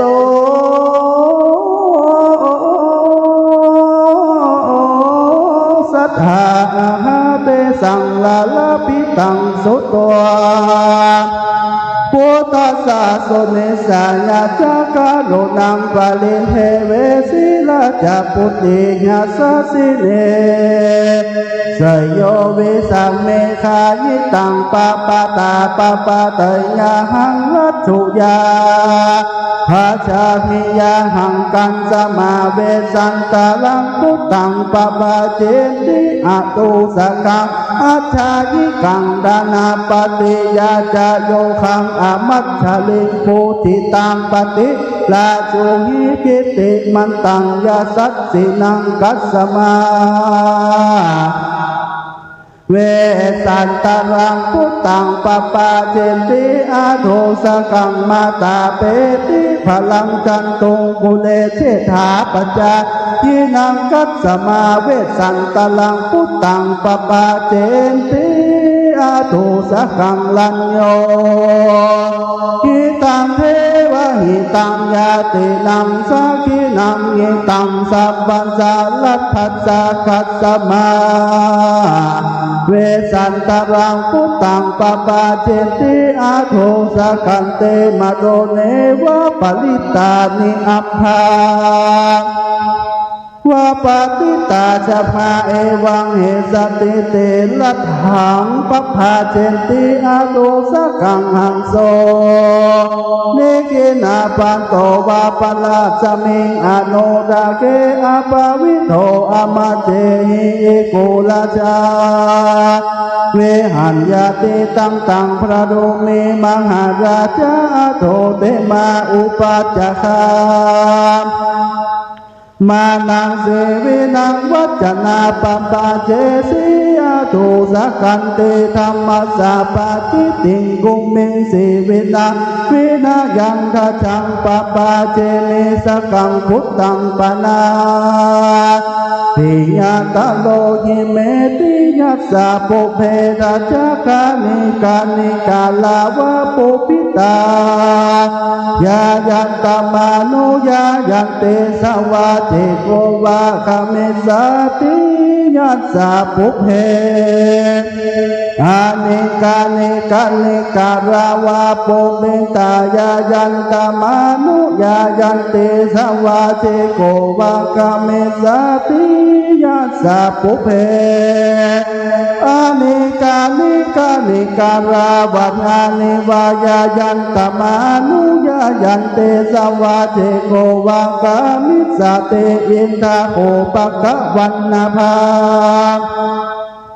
ขันธลาปันโดกัมพลายายันตมาโนยายันติสวาเทโกวังกามาสันติโยปุเพหัตินา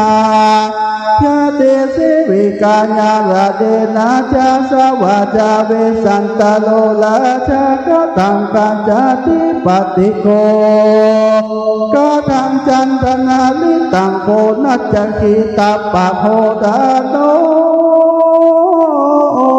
คาลาตินังปรสัญจคาลิกาสัญจหาเรเตกาสมา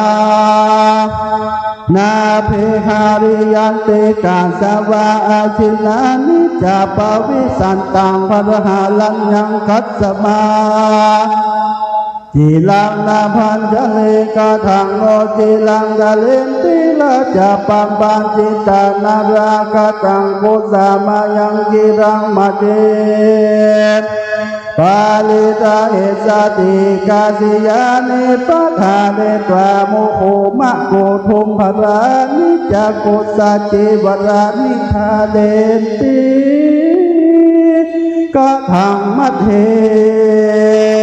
หาลิสะเสวะหาเหปาลิญิตวาสิวิกายะละเดนาจาสากตาจาอนุจังเค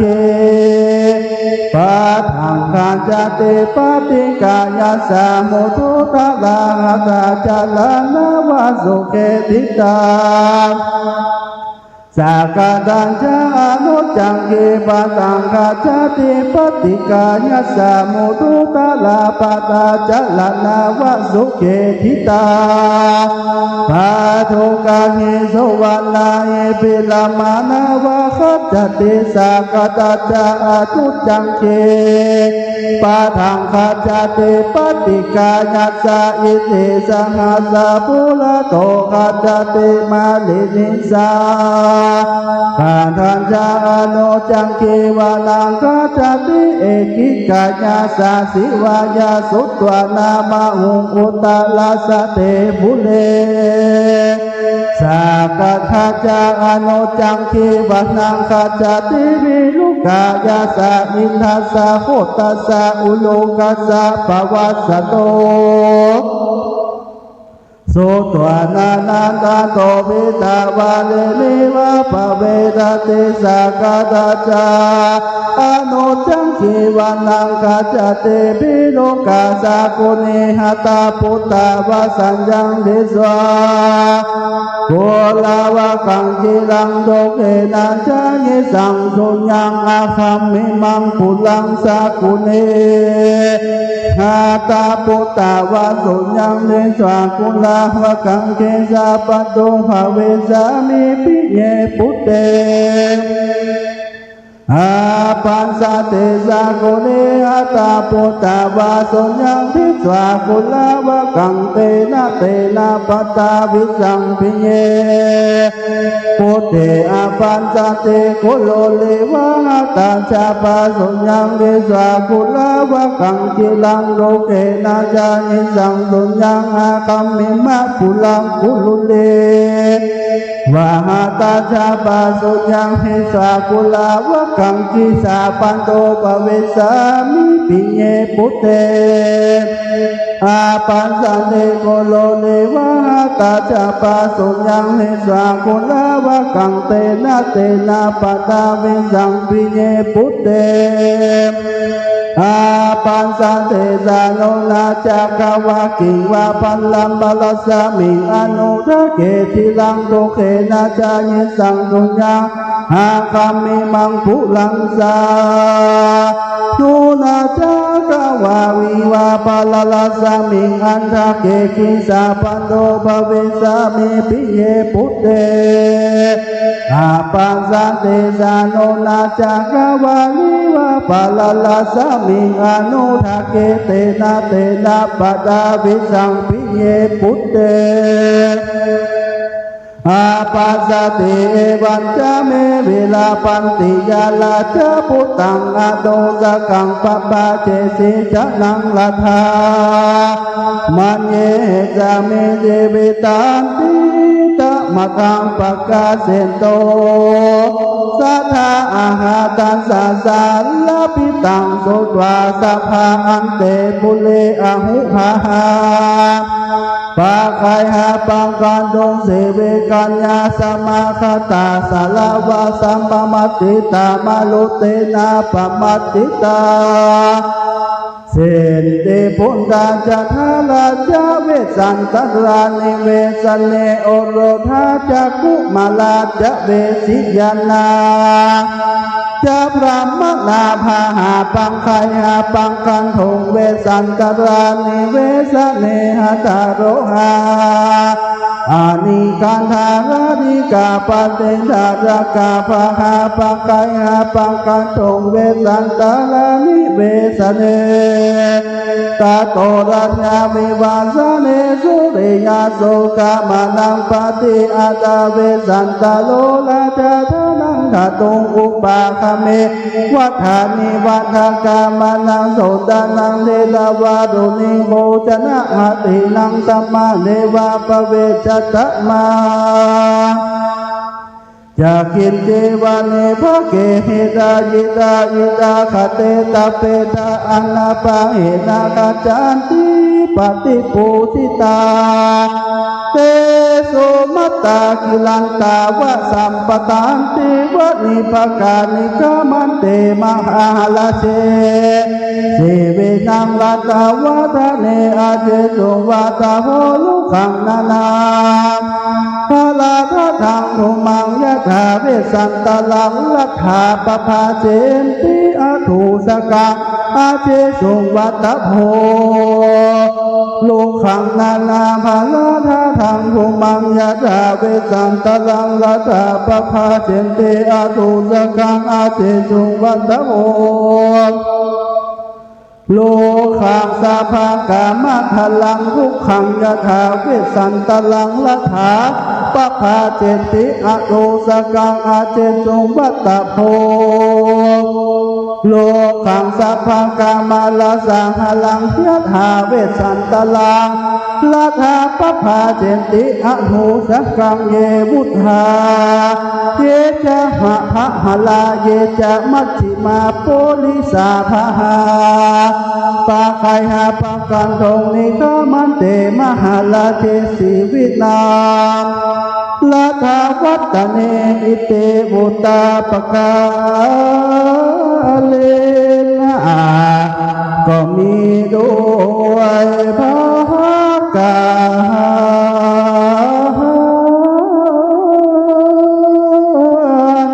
ดังกล่าวมาลี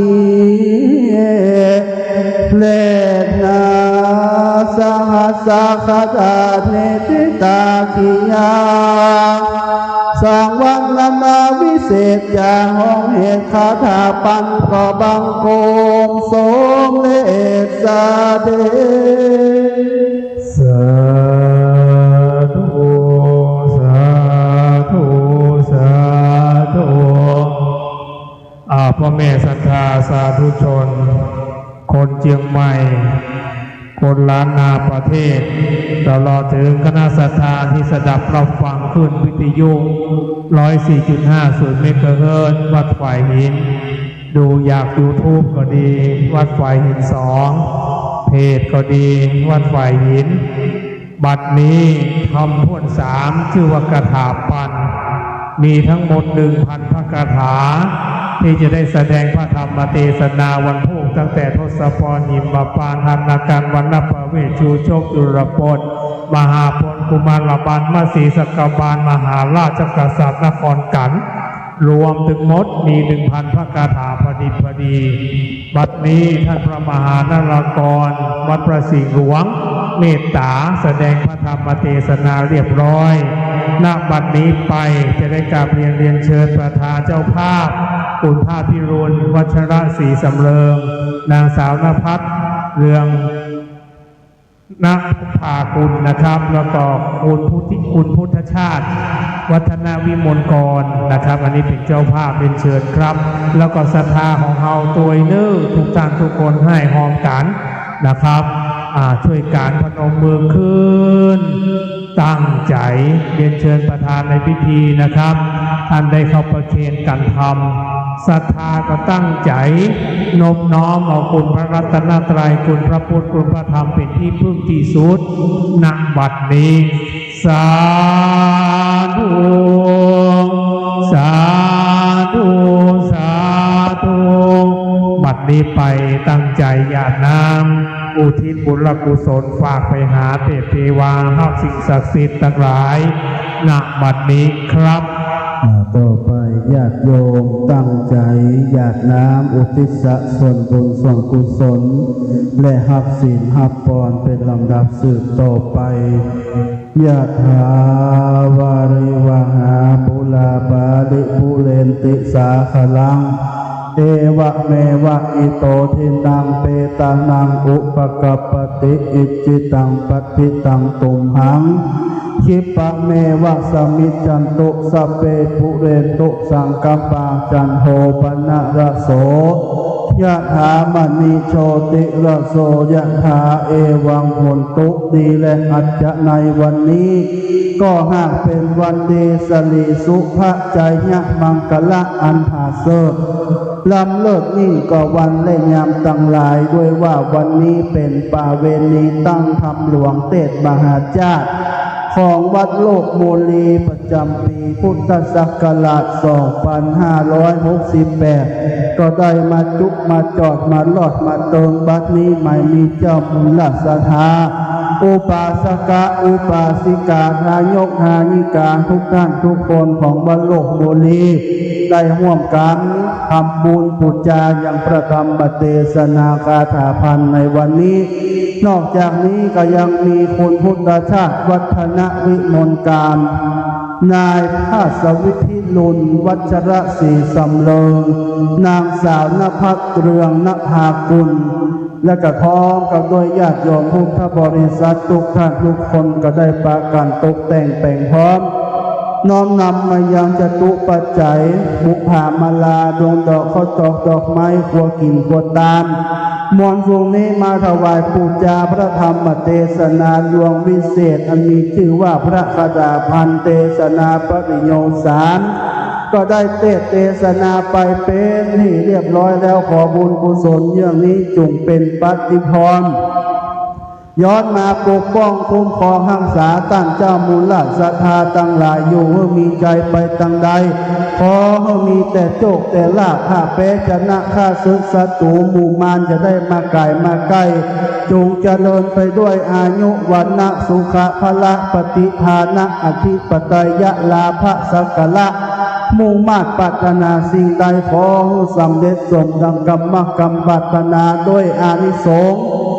แห่งการฟังคาถาพันในวันนี้ก็ขอจุงได้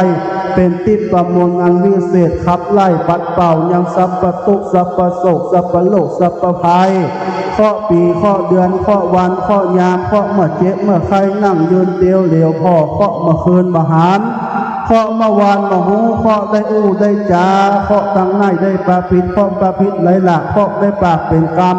ขอให้มันสูญสลายหายไปเสียตั้งแต่บัดนี้ยามนี้และขอให้ได้ปิกมาเฮือยาโจกปีโจกเดือนโจกวันโจกยามอายุปีอายุเดือนอายุวันอายุยามอยู่บุญที่จำเริญไปใจขอให้ได้อยู่กำจูวรพุทธศาสนาขอให้ตั้งทั้งหลายจูได้ปะปบยังภาษีอริยเมตไตรอันจะได้มาตรัสรู้ในไปภาคหน้าโดยการทุกท่านทุกคนนั้นจูจากมีเที่ยงแต่ดีหลีจะยะสิทธิธนังลาพังโสติภาคยังสุขังพลังสิริอายุจะวันโนจะโภคังบุติทยะสวาสัตวัสสะจะอายุจะจีวสิทธิภวันตุโวสัพพิติโยวิวัจจันตุสัพพะโรโควินาสตุมาเตภวะตวันตารโยสุขีติคายุโกภวะอภิวาทนาสีเลสนิจังพุทธาปัจจายโนจัตตารโรธรรมาวคันติอายุวันโนสุขังภะลังสาธุในนามคณะกรรมการจัดตั้งธรรมหลวงอารามวัดโลกโมลีก็ขอบพระคุณพระคุณเจ้าเมตตาแสดงธรรมคาถาปันบรมวลเรียบร้อยวันตามิพันเตสัมปังอาปะลาทังกามันธรรมมิพันเตมยะตังปุญญังสามินาอนุโมติตัมพังสามินากะตังปุญญังไมหังตาราปังสาธุอนุโมตามิสลีทีคายุโกโหตุอายุวันโนสุขังปะลาสาธุลำดับนี้ไปการภูมิอ้วนที่สี่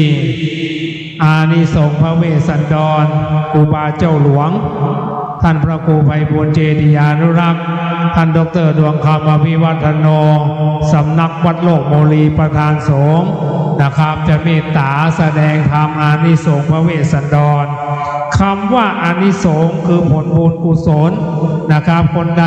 เพื่อนว่าฟังพระเวสสันดรเมื่อตายจากโลกนี้จะได้ไปพบพระศรีอริยเมตไตรพระพุทธเจ้าในอนาคตการเบื้องหน้าเมื่อดับขันธ์จะไปเกิดในสวรรค์นะครับมีทิพย์สมบัติมากมายมหาศาลจากปตกนรกเมื่อตายไปแล้วเมื่อถึงพุทธกาลพระศรีอริยเมตไตรพระพุทธเจ้าเทพบุตรเทพธิดาจะได้ลงมาจากสวรรค์ชั้นฟ้ามาเป็นโลกอยู่ในโลกมนุษย์และจะได้ฟังธรรมพระพุทธเจ้านามว่าพระศรีอริยเมตไตรนะครับจะได้เข้าสู่มรรคผลนิพพานสืบไปวันนี้ครูบาเจ้าหลวงนะครับท่านพระครูไพบูลย์เจติยานุรักษ์ประธานสงฆ์วัดโลกโมลี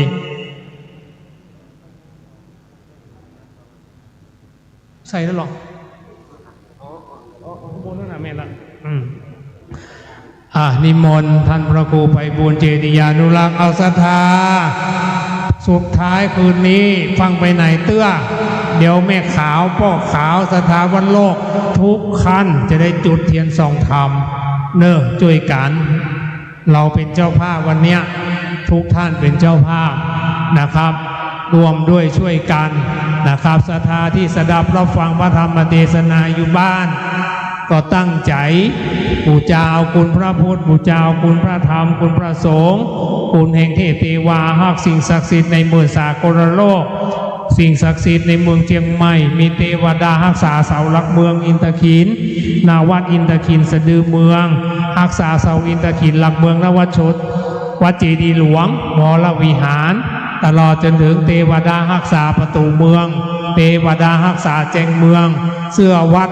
รักษาอารามวัดโลกโมลีเสื้อบ้านรักษาอย่างหัวเมืองเชียงใหม่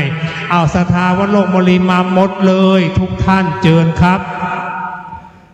บรรพชนบรรพบุรุษอันนี้รุ่นแรกวัดโลกโมลีหลายท่านเชิญครับ มาเลยครับตั้งใจนะทุกท่านพนมมือขึ้นตั้งใจเอาคุณพระพุทธเจ้าคุณพระธรรมเจ้าคุณพระสังฆเจ้าคุณพระบดคุณพระบาทคุณพระบรมธาตุเจ้าเจดีย์จุดเทียนณบัดนี้ครับตั้งใจยกเอาบารมีแห่งองค์พระบรมธาตุเจ้าวัดโลกบุรีเป็นที่ตั้ง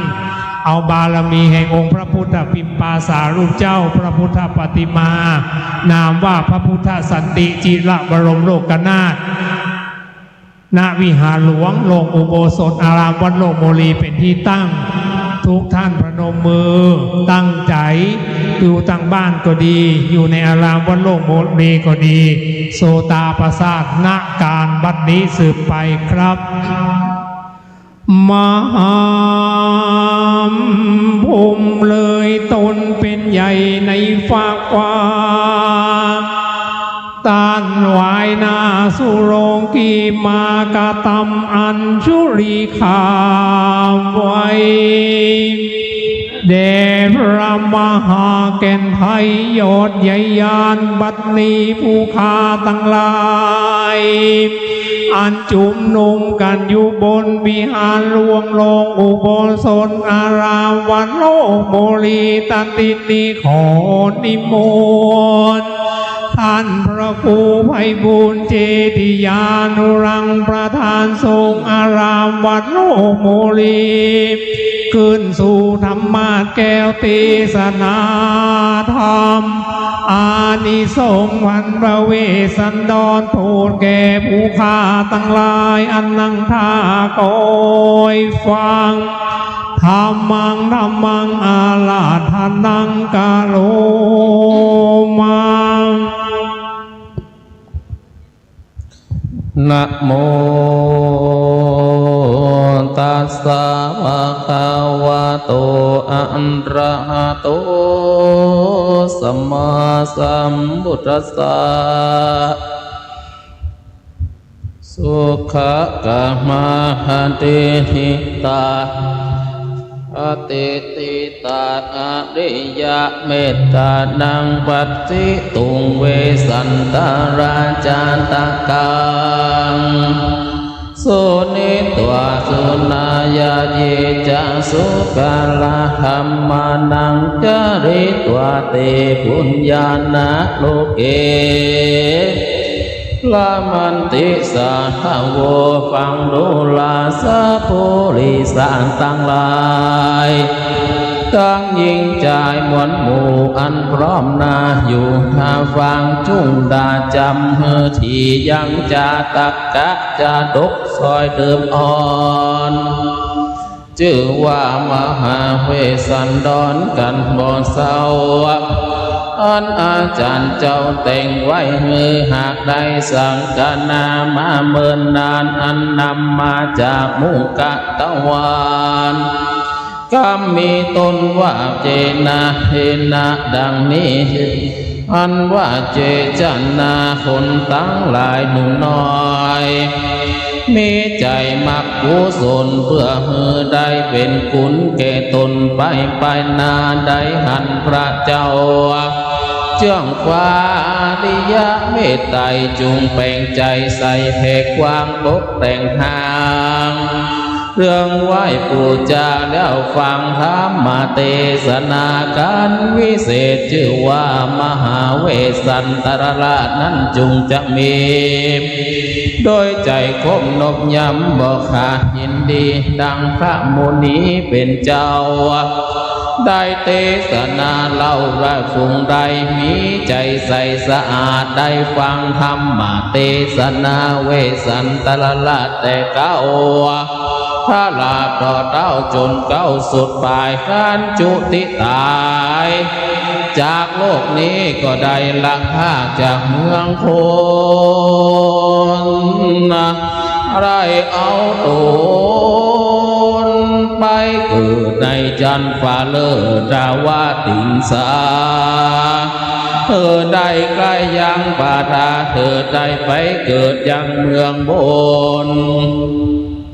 ก็ได้ไปเกิดมีจุอย่างจุสิ่งไทยเป็นสิ่งอันเป็นความสุข แก่คนตั้งหลายแลนาเตตัสสะวะสังกันทังละมิตัวเยปุเจนติเยจนาอันว่าคนตั้งหลายพุงใดได้ปูจากันตัสสะพรใส่ดังอันก็ดีพลาอานิสงส์อันมีประเสริฐได้หันเกิดได้โภภาพ้นจากภัยยะจุสิ่งใดสุขดำยิ่งบอกขาดนั้นแดก็ได้ประสาทอันลำเลิศแล้วอันประกอบไปด้วยแก้วเจ็ดประการมีสัมปติเทียงขานมากกว่าตั้งจังมากงัวควายมีขายิ่งใจไปใจสุขบานใจข้ามเจ้าจุวันดังคุณสวรรค์เจ้าฟ้านั่นแก่นางนลาพุทธดีปาลมีล้ำเลิศกันได้ลงมาเกิดเมืองโคนพรก็บันดล10 สิ่งดังประเสริฐดังหันก็ดีเลยนาหิมะวันตะนังละบิตัวเยบุเจนเตอันว่าปุกละภูมิได้มีใจผ่องเพียวผู้จะธรรมเทศนาชื่อว่าหิมะปานก็ดีก็มีได้อานิสงส์เอิงคานอันวิเศษวละอานิสงส์เตศมีหลายจากได้สุขสบายหลายแหล่เงินคำหายแผ่มากเตาหลายหลังเงินนอนมาตึงวันและนาตั้งสักกันตังลาปิตัวผู้เจนตีกันว่ายิ่งใจภูมิได้อันหนุ่มเท่าก็ดีได้ผู้จาธรรมเทศนาอันพระเจ้าชื่อว่าตานะขันพละบุญตันหันเดิดแล้วจักมีปาลิวานแก้วมิตรสหายข้ายิ่งใจหลายร้อยมีวันนาสวยงามเปล่งป้อยผิวงามมีสัมปติมากก็เต้าดังทุกข้ามเจ้าช่วยบานเหตุใดธรรมเทศนาได้ทานนะขันก็ดีก็จักเป็นบุญพละอานิสงส์มากนางวันนะประเวสตังราภิตัวผู้เจนที่อันว่าภูมิได้ปูจาธรรมเทศนาใสอันวิเศษชื่อว่าวันนะประเวสดังอันดวงงามอันจักได้มีปัญญาหลายหลามหักแหวกกลาเสวยเป็นเจ้าฟ้าจุมปูจุมสั้นทานหูบ่ไกลและไกลมีสัมปติบ่ไล่ถุงนาภูมิเทวดามาอยู่เฝ้าเหตุใดปูจาธรรมพระเจ้าชื่อว่าวันนะประเวทนี้นั่นแหละนาจุลกะปะปังละปิตัวเยปุเจนติอันว่าปุกละภูมิได้ปุยใจใสบ่เศร้าได้ปูจาธรรมพระเจ้าชื่อว่าจุตกะกันเลิศอันเป็นกันประเสริฐมากหลวงหลายได้ปรารถนาหมายมากฝ่ายของอย่างของใหญ่น้อยหลวงดังมีจับได้เสวยฤทธิ์บ่แก้วนั้นลูกแก้วเทวบุตรเทวดาและลูกแก้วบุตรตาตั้งปริยาอ่อนน้อมดังลูกดังผู้สอนอ่อนน้อมฟังกามสามิกายำรักขอดยังเจ้าน้อยนอดยอดยิริยาดังนางหน้าน้อยอามิตตาโนนากับพรามผู้เฒ่าภูมิใสนั่นแหละนาจุลาวันนังละพีตัวเยผู้เจนติอันว่าปุกละบุญได้มีศรัทธาใสบ่เศร้าได้ปูจาธรรมพระเจ้าชื่อว่าจุลโปนเป็นมงคลอันวิเศษปางเกิดเจยบานโดยเตจะเหตุอันว่าส่วนอุทยานป่าไม้ดังสักปุกละนีอันใหญ่อันประทับโดยดีและดีหลีกันว่ากันทะภายแผ่เลอลายอานิสงส์ก็งามบ่น้อยบอกกาดร้อยมากมันภัยสัมปติไหลเรื่องหลังเรื่องนองเข้ามานั่นแหละนาอายุ ยุยืนมากโดยนำนาเหตุดังอันได้ปูจากันจุลปนนั้นแหละนามหาวันนังละพิตัวผู้เจนติอันว่าบุงใดตั้งหญิงและชายหนุ่มเท่ากันได้ปูจาพระธรรมพระเจ้าดวงใสชื่อว่ามหาโอนใจยะของแผ่วกันหากเลิศแล้วจุยังจุประการได้เจยบ้านบอกขาดอันใดสามปฏิดีอาจเนื่องนองจากการนิ่งของจังใดก็สนมสมมโนไม่ไฟอ่านเหตุได้สร้างได้ปูจาธรรมปูจามหาผลนั่นแหละนากูมาละปัดปังละพิตัวผู้เจนเตอันว่ายิ่งใจผู้ใดน้อยใหญ่ก็ดีได้มีใจไฟทาศรัทธามาผู้จากลมเกล้ายังทำเนื้อเก้านั้นเล่าชื่อว่ากุมาละปานอานิสงส์นั้นก็มีมากบุญให้เกิดได้เป็นกองวากอันได้เป็นปฏิบัติโดยตามจะมีสัมปัตติหลายมากกว้างเป็นเจ้าจ้างโดยเป็นได้เต้นเจนเป็นปวงได้มาจุมพูดวิก็ดีคนจะมาจูแต่ไกลนอบไว้หัวขาดนั้นยืนสมบานอนาคตการไปปนาจักได้เป็นเจ้าฟ้าชื่อว่าอริยเมตไตรเทศดังอันก็ดีได้ฟังทำการใส่วิเศษชื่อว่ากุมาลปันเทศนานั่นแหละนามัดสีป่าปังลาปิตัวปูเจนติอันว่าคนต่างหลายได้ฝูงได้ก็ดีหนุ่มเท่าก็ดีได้ผู้จายังธรรมเทศนาชื่อว่ากันมัดสีอานิสงส์มีมากหานังละได้หลายโกดบุญนั้นโสดเป็นตลาสัมปติมีมากหลายแหลกอายุหากยืนยาววันนะขาวผายผ่องปัญญาส่องได้เล็งหันรู้จุอันดังอ่านบ่หอนได้เครื่องกี่อันว่าลูกเต้าก็มีมาเป็นติเบิ้งต่อเต้าถึงจลาเหตุนั้นว่าได้ปูจากันมาสีนั่นแหละนาสักกะปังละพิตัวผู้เจนเตอันว่าปุกละอุใดได้ปูจาอันสักกะปันอันวิเศษแม่นจักอยู่ในเขตแดนไกลตนอยู่ไกลได้รักษายังรักโคดยังเทวดาสอดรักษาก็มีสิเนหาหลายแหลกปากจาตานแก่คนใดเขาย่อมมีใจไฟหอยอยู่ได้ชื่นจ้อยสวัสดีเขาของมีหลายหลากบ่ตุกยากภายผ่านเหตุดังว่าได้สร้างตานกลมกล่าวธรรมเจ้าของสักกะปันนั่นแหละนามหาราชปะปังอภิตวาผู้เจนติกันว่าผู้กละได้ผู้ใด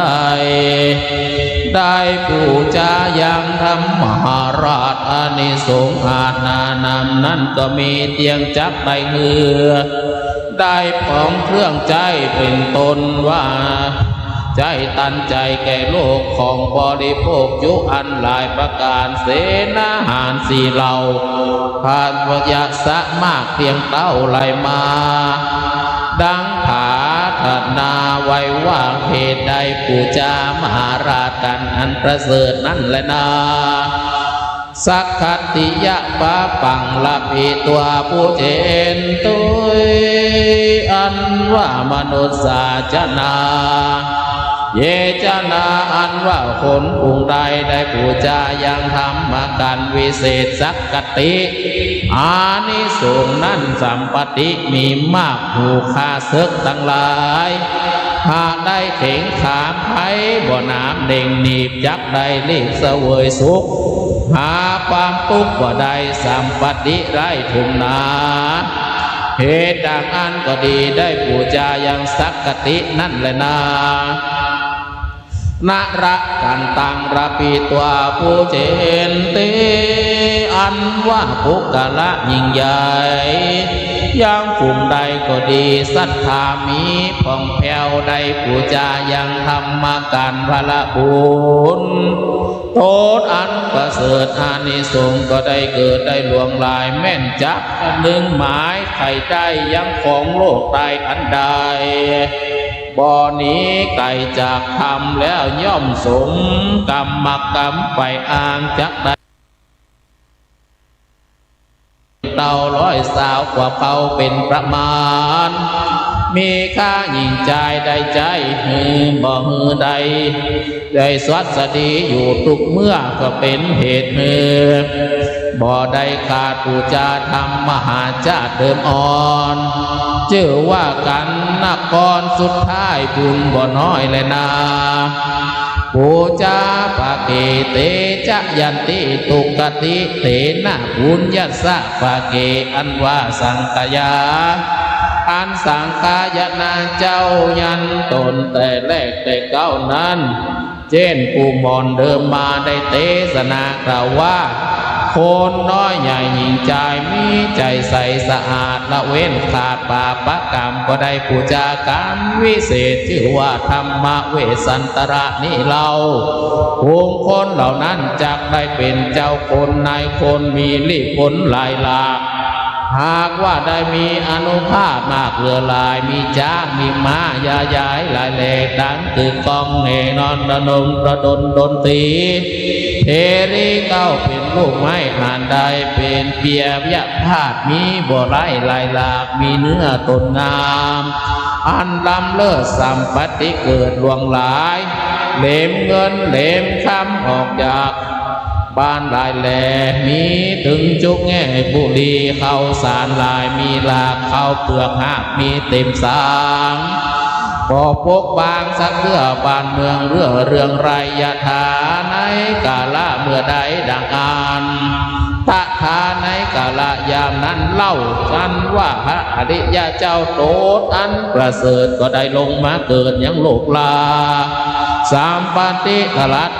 ทัตปัญญานำสัตตาหมู่มากได้เข้าสู่มหาเนรปานมันหื้อตานบ่ขาดมีใจศีลใสสะอาดรักษามันภาวนาจะใจจักคือได้สุขีสวัสดีข้ามเจ้าได้หารหน่อเน่าเจ้าฟ้าแต่ชื่อว่าอริยะไม่ตาย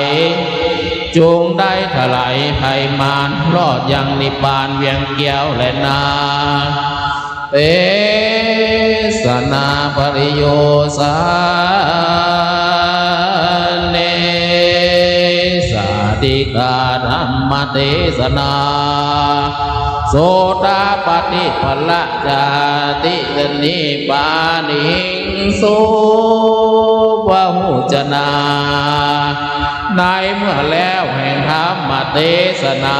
อันพระพุทธเจ้าหากได้เทศนาอันว่าสัตว์ทั้งหลายมวลหมู่ก็ได้ถึงยังโสตาสกิตาคาอนาคาและอรหันตาตามบุญสมบานแห่งตนอันได้กตาที่การมาแต่ก่อนก็ได้มีวันนั้นแลมหาเวสสันตระอนิสังโสอากาสละสะกถาขีญาอันเทศนาอย่างอานิสงส์พระเวสสันตระก็บางโคมสมเลสเดสาธุสาธุสาธุศรัทธาทุกท่านสดับรับฟังจบไปในอานิสงส์เวสสันดรผูกที่4ในค่ำคืนนี้วันที่4พฤศจิกายนพุทธศักราช2568บัดนี้จะได้เข้าถวายบูชากันเทศกันธรรมเรียนเชิญคณะศรัทธาทุกท่านเลยนะครับช่วยกันเป็นธรรมผูกทนที่4เจิญครับศรัทธาทุกท่านลุกเลยศรัทธาที่อยู่บ้านก็พนมมือขึ้นนะตั้งใจโจรเลยครับเจอเลยมาศรัทธาช่วยกันวันนี้แล้วเพราะว่าพรุ่งนี้จะเป็นการไปตามชะตาปีเกิดเพราะฉะนั้นในค่ำคืนนี้รวมกันเลยช่วยกันประเคน สาธุสาธุสาธุสันใดมีน้ำหยาดน้ำตั้งใจอุทิศบุญและกุศลเป็นนบน้อมการบัดนี้สืบไปครับผมเนื่องจากเป็นการสุดท้ายเดี๋ยวยังรอเดี๋ยวนะอาจจะแสดงธรรมเป็นภาษาเมืองโยมไม่เข้าใจไหมก็เดี๋ยวขออธิบายนิดหน่อยว่าภิกขเวธัมโมอนุสสารนิโยธรรมทั้งหลายอันควรบูชาในการฟังพระธรรมเทศนาด้วยศรัทธาเพราะธรรมอันเป็นทางแห่งการสละตัณหาไม่ใช่เป็นการฟังธรรมเพื่อเอาเรื่องราวแต่ฟังธรรมด้วยตามธรรมดาตามความจริงก็ธรรมนี้ได้กล่าวถึงอานิสงส์เวสสันดรกันที่หนึ่งทานังพลังทนังอันว่าทานเป็นทรัพย์อันประเสริฐสูงสุดผู้ใดได้ฟังธรรมบูชาการเทศกันที่หนึ่งย่อมได้รับสัมปติพร10 ประการเป็นต้นว่ามีรูปงามอายุยืนผู้ครองดีมีปัญญาแจ่มใสอันนี้คืออานิสงส์ของการที่หนึ่งจะฟังไว้พรุ่งนี้เป็นการแรกข้อธรรมคือการมีจิตมีใจที่เป็นพรแก่ผู้อื่นก่อนและพรนั้นทั้งปวงจะกลับมาสู่ตนเองการที่สองคือหิมพานต์คือผู้ฟังจะได้สมความปรารถนามีใจร่มเย็นดังป่าหิมพานต์ข้อคิดในเรื่องนี้ได้ธรรมะก็คือว่าไม่อยู่ไกลนะธรรมะไม่อยู่ไกลแต่อยู่ในใจที่สงบร่มเย็นเหมือนป่าแห่งหิมพานต์การที่สามการทานกันผู้ฟังย่อมได้รับอานิสงส์แห่งการสละทรัพย์ของตนเองเมื่อตุยไปแล้วหรือตายไปแล้วก็ไปเกิดในโลกของสวรรค์พาลีว่าทานังสุขขังยัสสะทารนังการให้เป็นสุขของผู้ให้การให้ทานเป็นสุขของผู้ให้การที่ห้าการวรรณประเวทผู้ฟังย่อมได้รับสมบัติแห่งความสงัดมีจิตสงบมีปัญญาเหมือนอยู่ในป่าได้ข้อธรรมคือป่าก็คือใจของเราที่วิเวกผู้เข้าใจป่าก็ย่อมเข้าใจธรรมะการที่ห้าชูชกผู้ฟังย่อมรับทรัพย์และยศแต่ต้องรู้เท่ารู้ทันของความโลภมิฉะนั้นจะกลายเป็นชูชกในใจของเราข้อคิดหรือข้อธรรมในการชูชกก็คือว่าโลภะดับได้ด้วยปัญญาเห็นทุกข์จากการแสวงหาสิ่งที่ไม่รู้จบความทุกข์จะเกิดขึ้นจากการแสวงหาสิ่งที่ไม่รู้จบการต่อไปการที่6การจุลพลเพื่อจะฟังในวงพวกนี้ผู้ฟังจะได้รับอานิสงส์ได้รับความสุขความสงบมีบริวารมากพร้อมทรัพย์ข้อธรรมที่รับจากการจุลพลก็คือป่าเล็กก็คือใจเริ่มสงบป่ามหาคือป่าใหญ่ก็ใจที่หลุดพ้นการที่7การมหาพลคือผู้ฟังจะได้เกิดในสวรรค์ดาวดึงส์เทวโลกกลับมาเกิดเป็นผู้ใหญ่ด้วยธรรมะในบาลีที่ว่าสติปัญญานรนังอาลังพนังสติปัญญาเป็นที่พึ่งแก่คนดีเป็นต้นการที่8การกุมารผู้ฟังจะได้บุตรดีมีลูกมีกตัญญูในชาตินี้และชาติหน้าและได้พบพระศรีพระยเมตไตรข้อคิดข้อธรรมในเรื่องการกุมารก็คือว่าความรักแท้ก็คือต้องยอมสละเพื่อธรรมะการมัสสีผู้ฟังจะได้พรหมจรรย์ในเรื่องการในเรือนพรหมจรรย์ในเรือนก็คือว่าความรักที่บริสุทธิ์อายุยืนและรูปงามข้อคิดข้อธรรมในมัสสีนี้การมัสสีเป็นตัวอย่างของความเมตตาและความศรัทธาที่ยอมพลีเพื่อความดีส่วนสูงสุดการที่10การสักปันผู้ฟังจะได้พร4ประการคืออายุมั่นขวัญยืนวรรณะผิวพรรณผ่องใสสุขะมีความสุขกายสุขใจพละมีกำลังกายกำลังใจกำลังทรัพย์แต่ข้อธรรมในข้อนี้ในการของสักปันก็คือว่าผู้มีธรรมะคือผู้มีพละนี้ก็คือศีลสมาธิและปัญญาการที่11มหาราชผู้ ผู้ฟังกันที่เสด็จมหาราชจะได้สมบัติทั้งสามคือมนุษย์สมบัติสวรรค์สมบัติและนิพพานสมบัติดังคำบาลีว่าธรรมราชาธรรมเมนะปริหรติกษัตริย์ผู้ทรงธรรมย่อมรักษาโลกด้วยธรรมะการที่12ฉะกษัตริย์ก็คือผู้ฟังจะได้พร4ประการประดุจสักกบันแต่เพิ่มเติมด้วยเกียรติยศและศักดิ์ศรีแห่งธรรมะข้อคิดข้อธรรมในเรื่องนี้ของการฉะกษัตริย์ก็คือผู้ครองธรรมก็คือผู้ครองโลกกันที่13กันสุดท้ายก็คือนครกันผู้ฟังจะได้อยู่พร้อมหน้าพร้อมตากันทั้งครอบครัวญาติบุตรภรรยาพ่อแม่เป็นสุขสมบูรณ์ข้อคิดข้อธรรมเรื่องนครกันก็คือได้กลับบ้านกลับเมืองคือการกลับใจกลับสู่ความสงบแห่งธรรมเพราะฉะนั้นอานิสงส์ทั้ง13กันนี้คือได้ฟังทั้งจบตั้งแต่เช้าจนถึงจนจบก็จะได้ไม่ตกนรกย่อมได้ไปเกิดในสุคติภูมิได้พบพระศรียเมตไตรในโอกาสต่อไปที่พระศรีเมตไตรมาโปรดนำโลกมนุษย์และได้ดวงตาเห็นธรรมเป็นพระอริยบุคคลในอนาคตการแต่ชีวิตนี้ย่อมสงบเย็นด้วยผลแห่งบุญดังพระบาลีที่ว่าโยธัมมังสุนาติโสธัมมังปฏิปัชชติผู้ใดฟังธรรมผู้นั้นย่อมปฏิบัติตามธรรมย่อมถึงธรรมอันสูงสุดดังคำที่ว่าฟังพระเวสสันดรการทำอันยิ่งใหญ่สละหมดสิ้นใจใจจึงได้เบาฟังครบ13กันบุญนั้นยิ่งเท่าเขาชำระจิตให้ว่างเบาพบธรรมแท้อยู่ในใจพระโมทนาสาธุชนทั้งหลายตั้งใจรับพรยะถาวริวหาปุราปริปุเรนติสาคลังเอวะเมวะอิโตทินังเปตานังปะกปติอิชิตังปฏิตังตุมหังคิปะเมวะสมิสตุสัพเพปุเรนตุสังกปาจันโทปนรโสยะถามณิโชติรโสยะถาสัพพิติโยวัชชันตุสัพพะโลโกนัสตุปเตวัตวันตรโยสุขีทีขายุโกวะอภิวาทนาสีลิสนิจังวุฒาปจายโนจัตตารโอธรรมาวะทันติอายุวันโนสุขังพระลังสาธุสาธุสาธุเรียนเชิญทุกท่านสงบนิ่งสักครู่นบน้อมจิตตั้งใจบุญและกุศลการฟังธรรมในค่ำคืนนี้ตั้งแต่มาลัยเก้ามาลัยปลายคาถาปาณานิสงส์พระเวสสันดร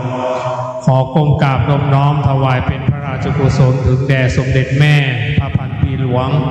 บุญและกุศลถ่ายแผ่ไปถึงเทวบุตรเทวดารักษาอารามวัดโลกบุรี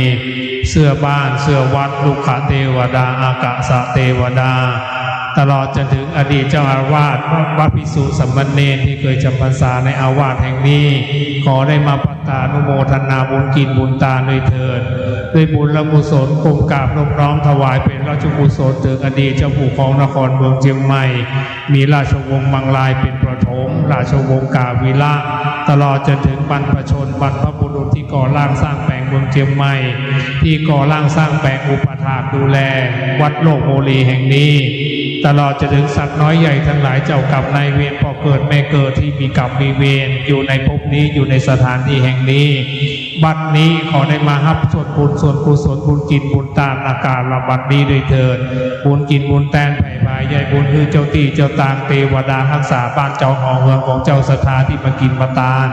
รักษาตนตัวของเจ้ามูลาศรัทธาทุกท่านขอได้มาอนุโมทนาบุญกินบุญตานบัดนี้ด้วยเถิดสงบนิ่งสักครู่ครับ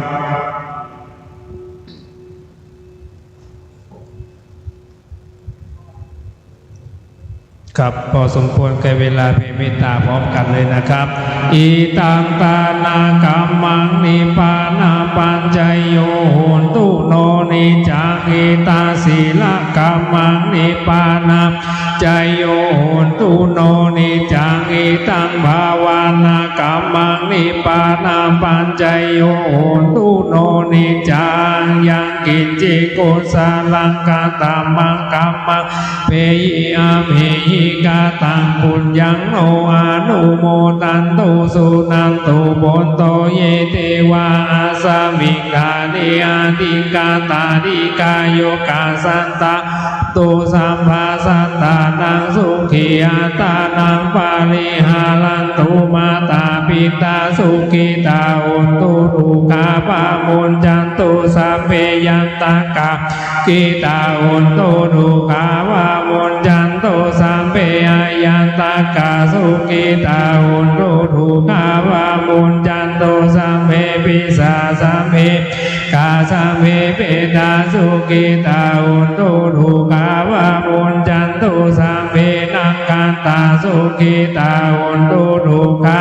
มุนจันตุสัพเพเทวาสุขิตาอุนตุดุกาวามุนจันตุสัพเพอาจาริอุปัจจยาสุขิตาตุดุกาวามุนจันตุสัพพะสัมปะทินังสามิยันตุโววันตามิปุถทังสัมปังเมโตสังมานามิปันเทวันตามิธัมมังสัมปังเมโตสังฆามานามิปันเทวันตามิสังฆังสัมปังโตสังฆามานามิปันเทวันตามิคารโรปัจจาจาริเยสัมปังเมโตสังฆามา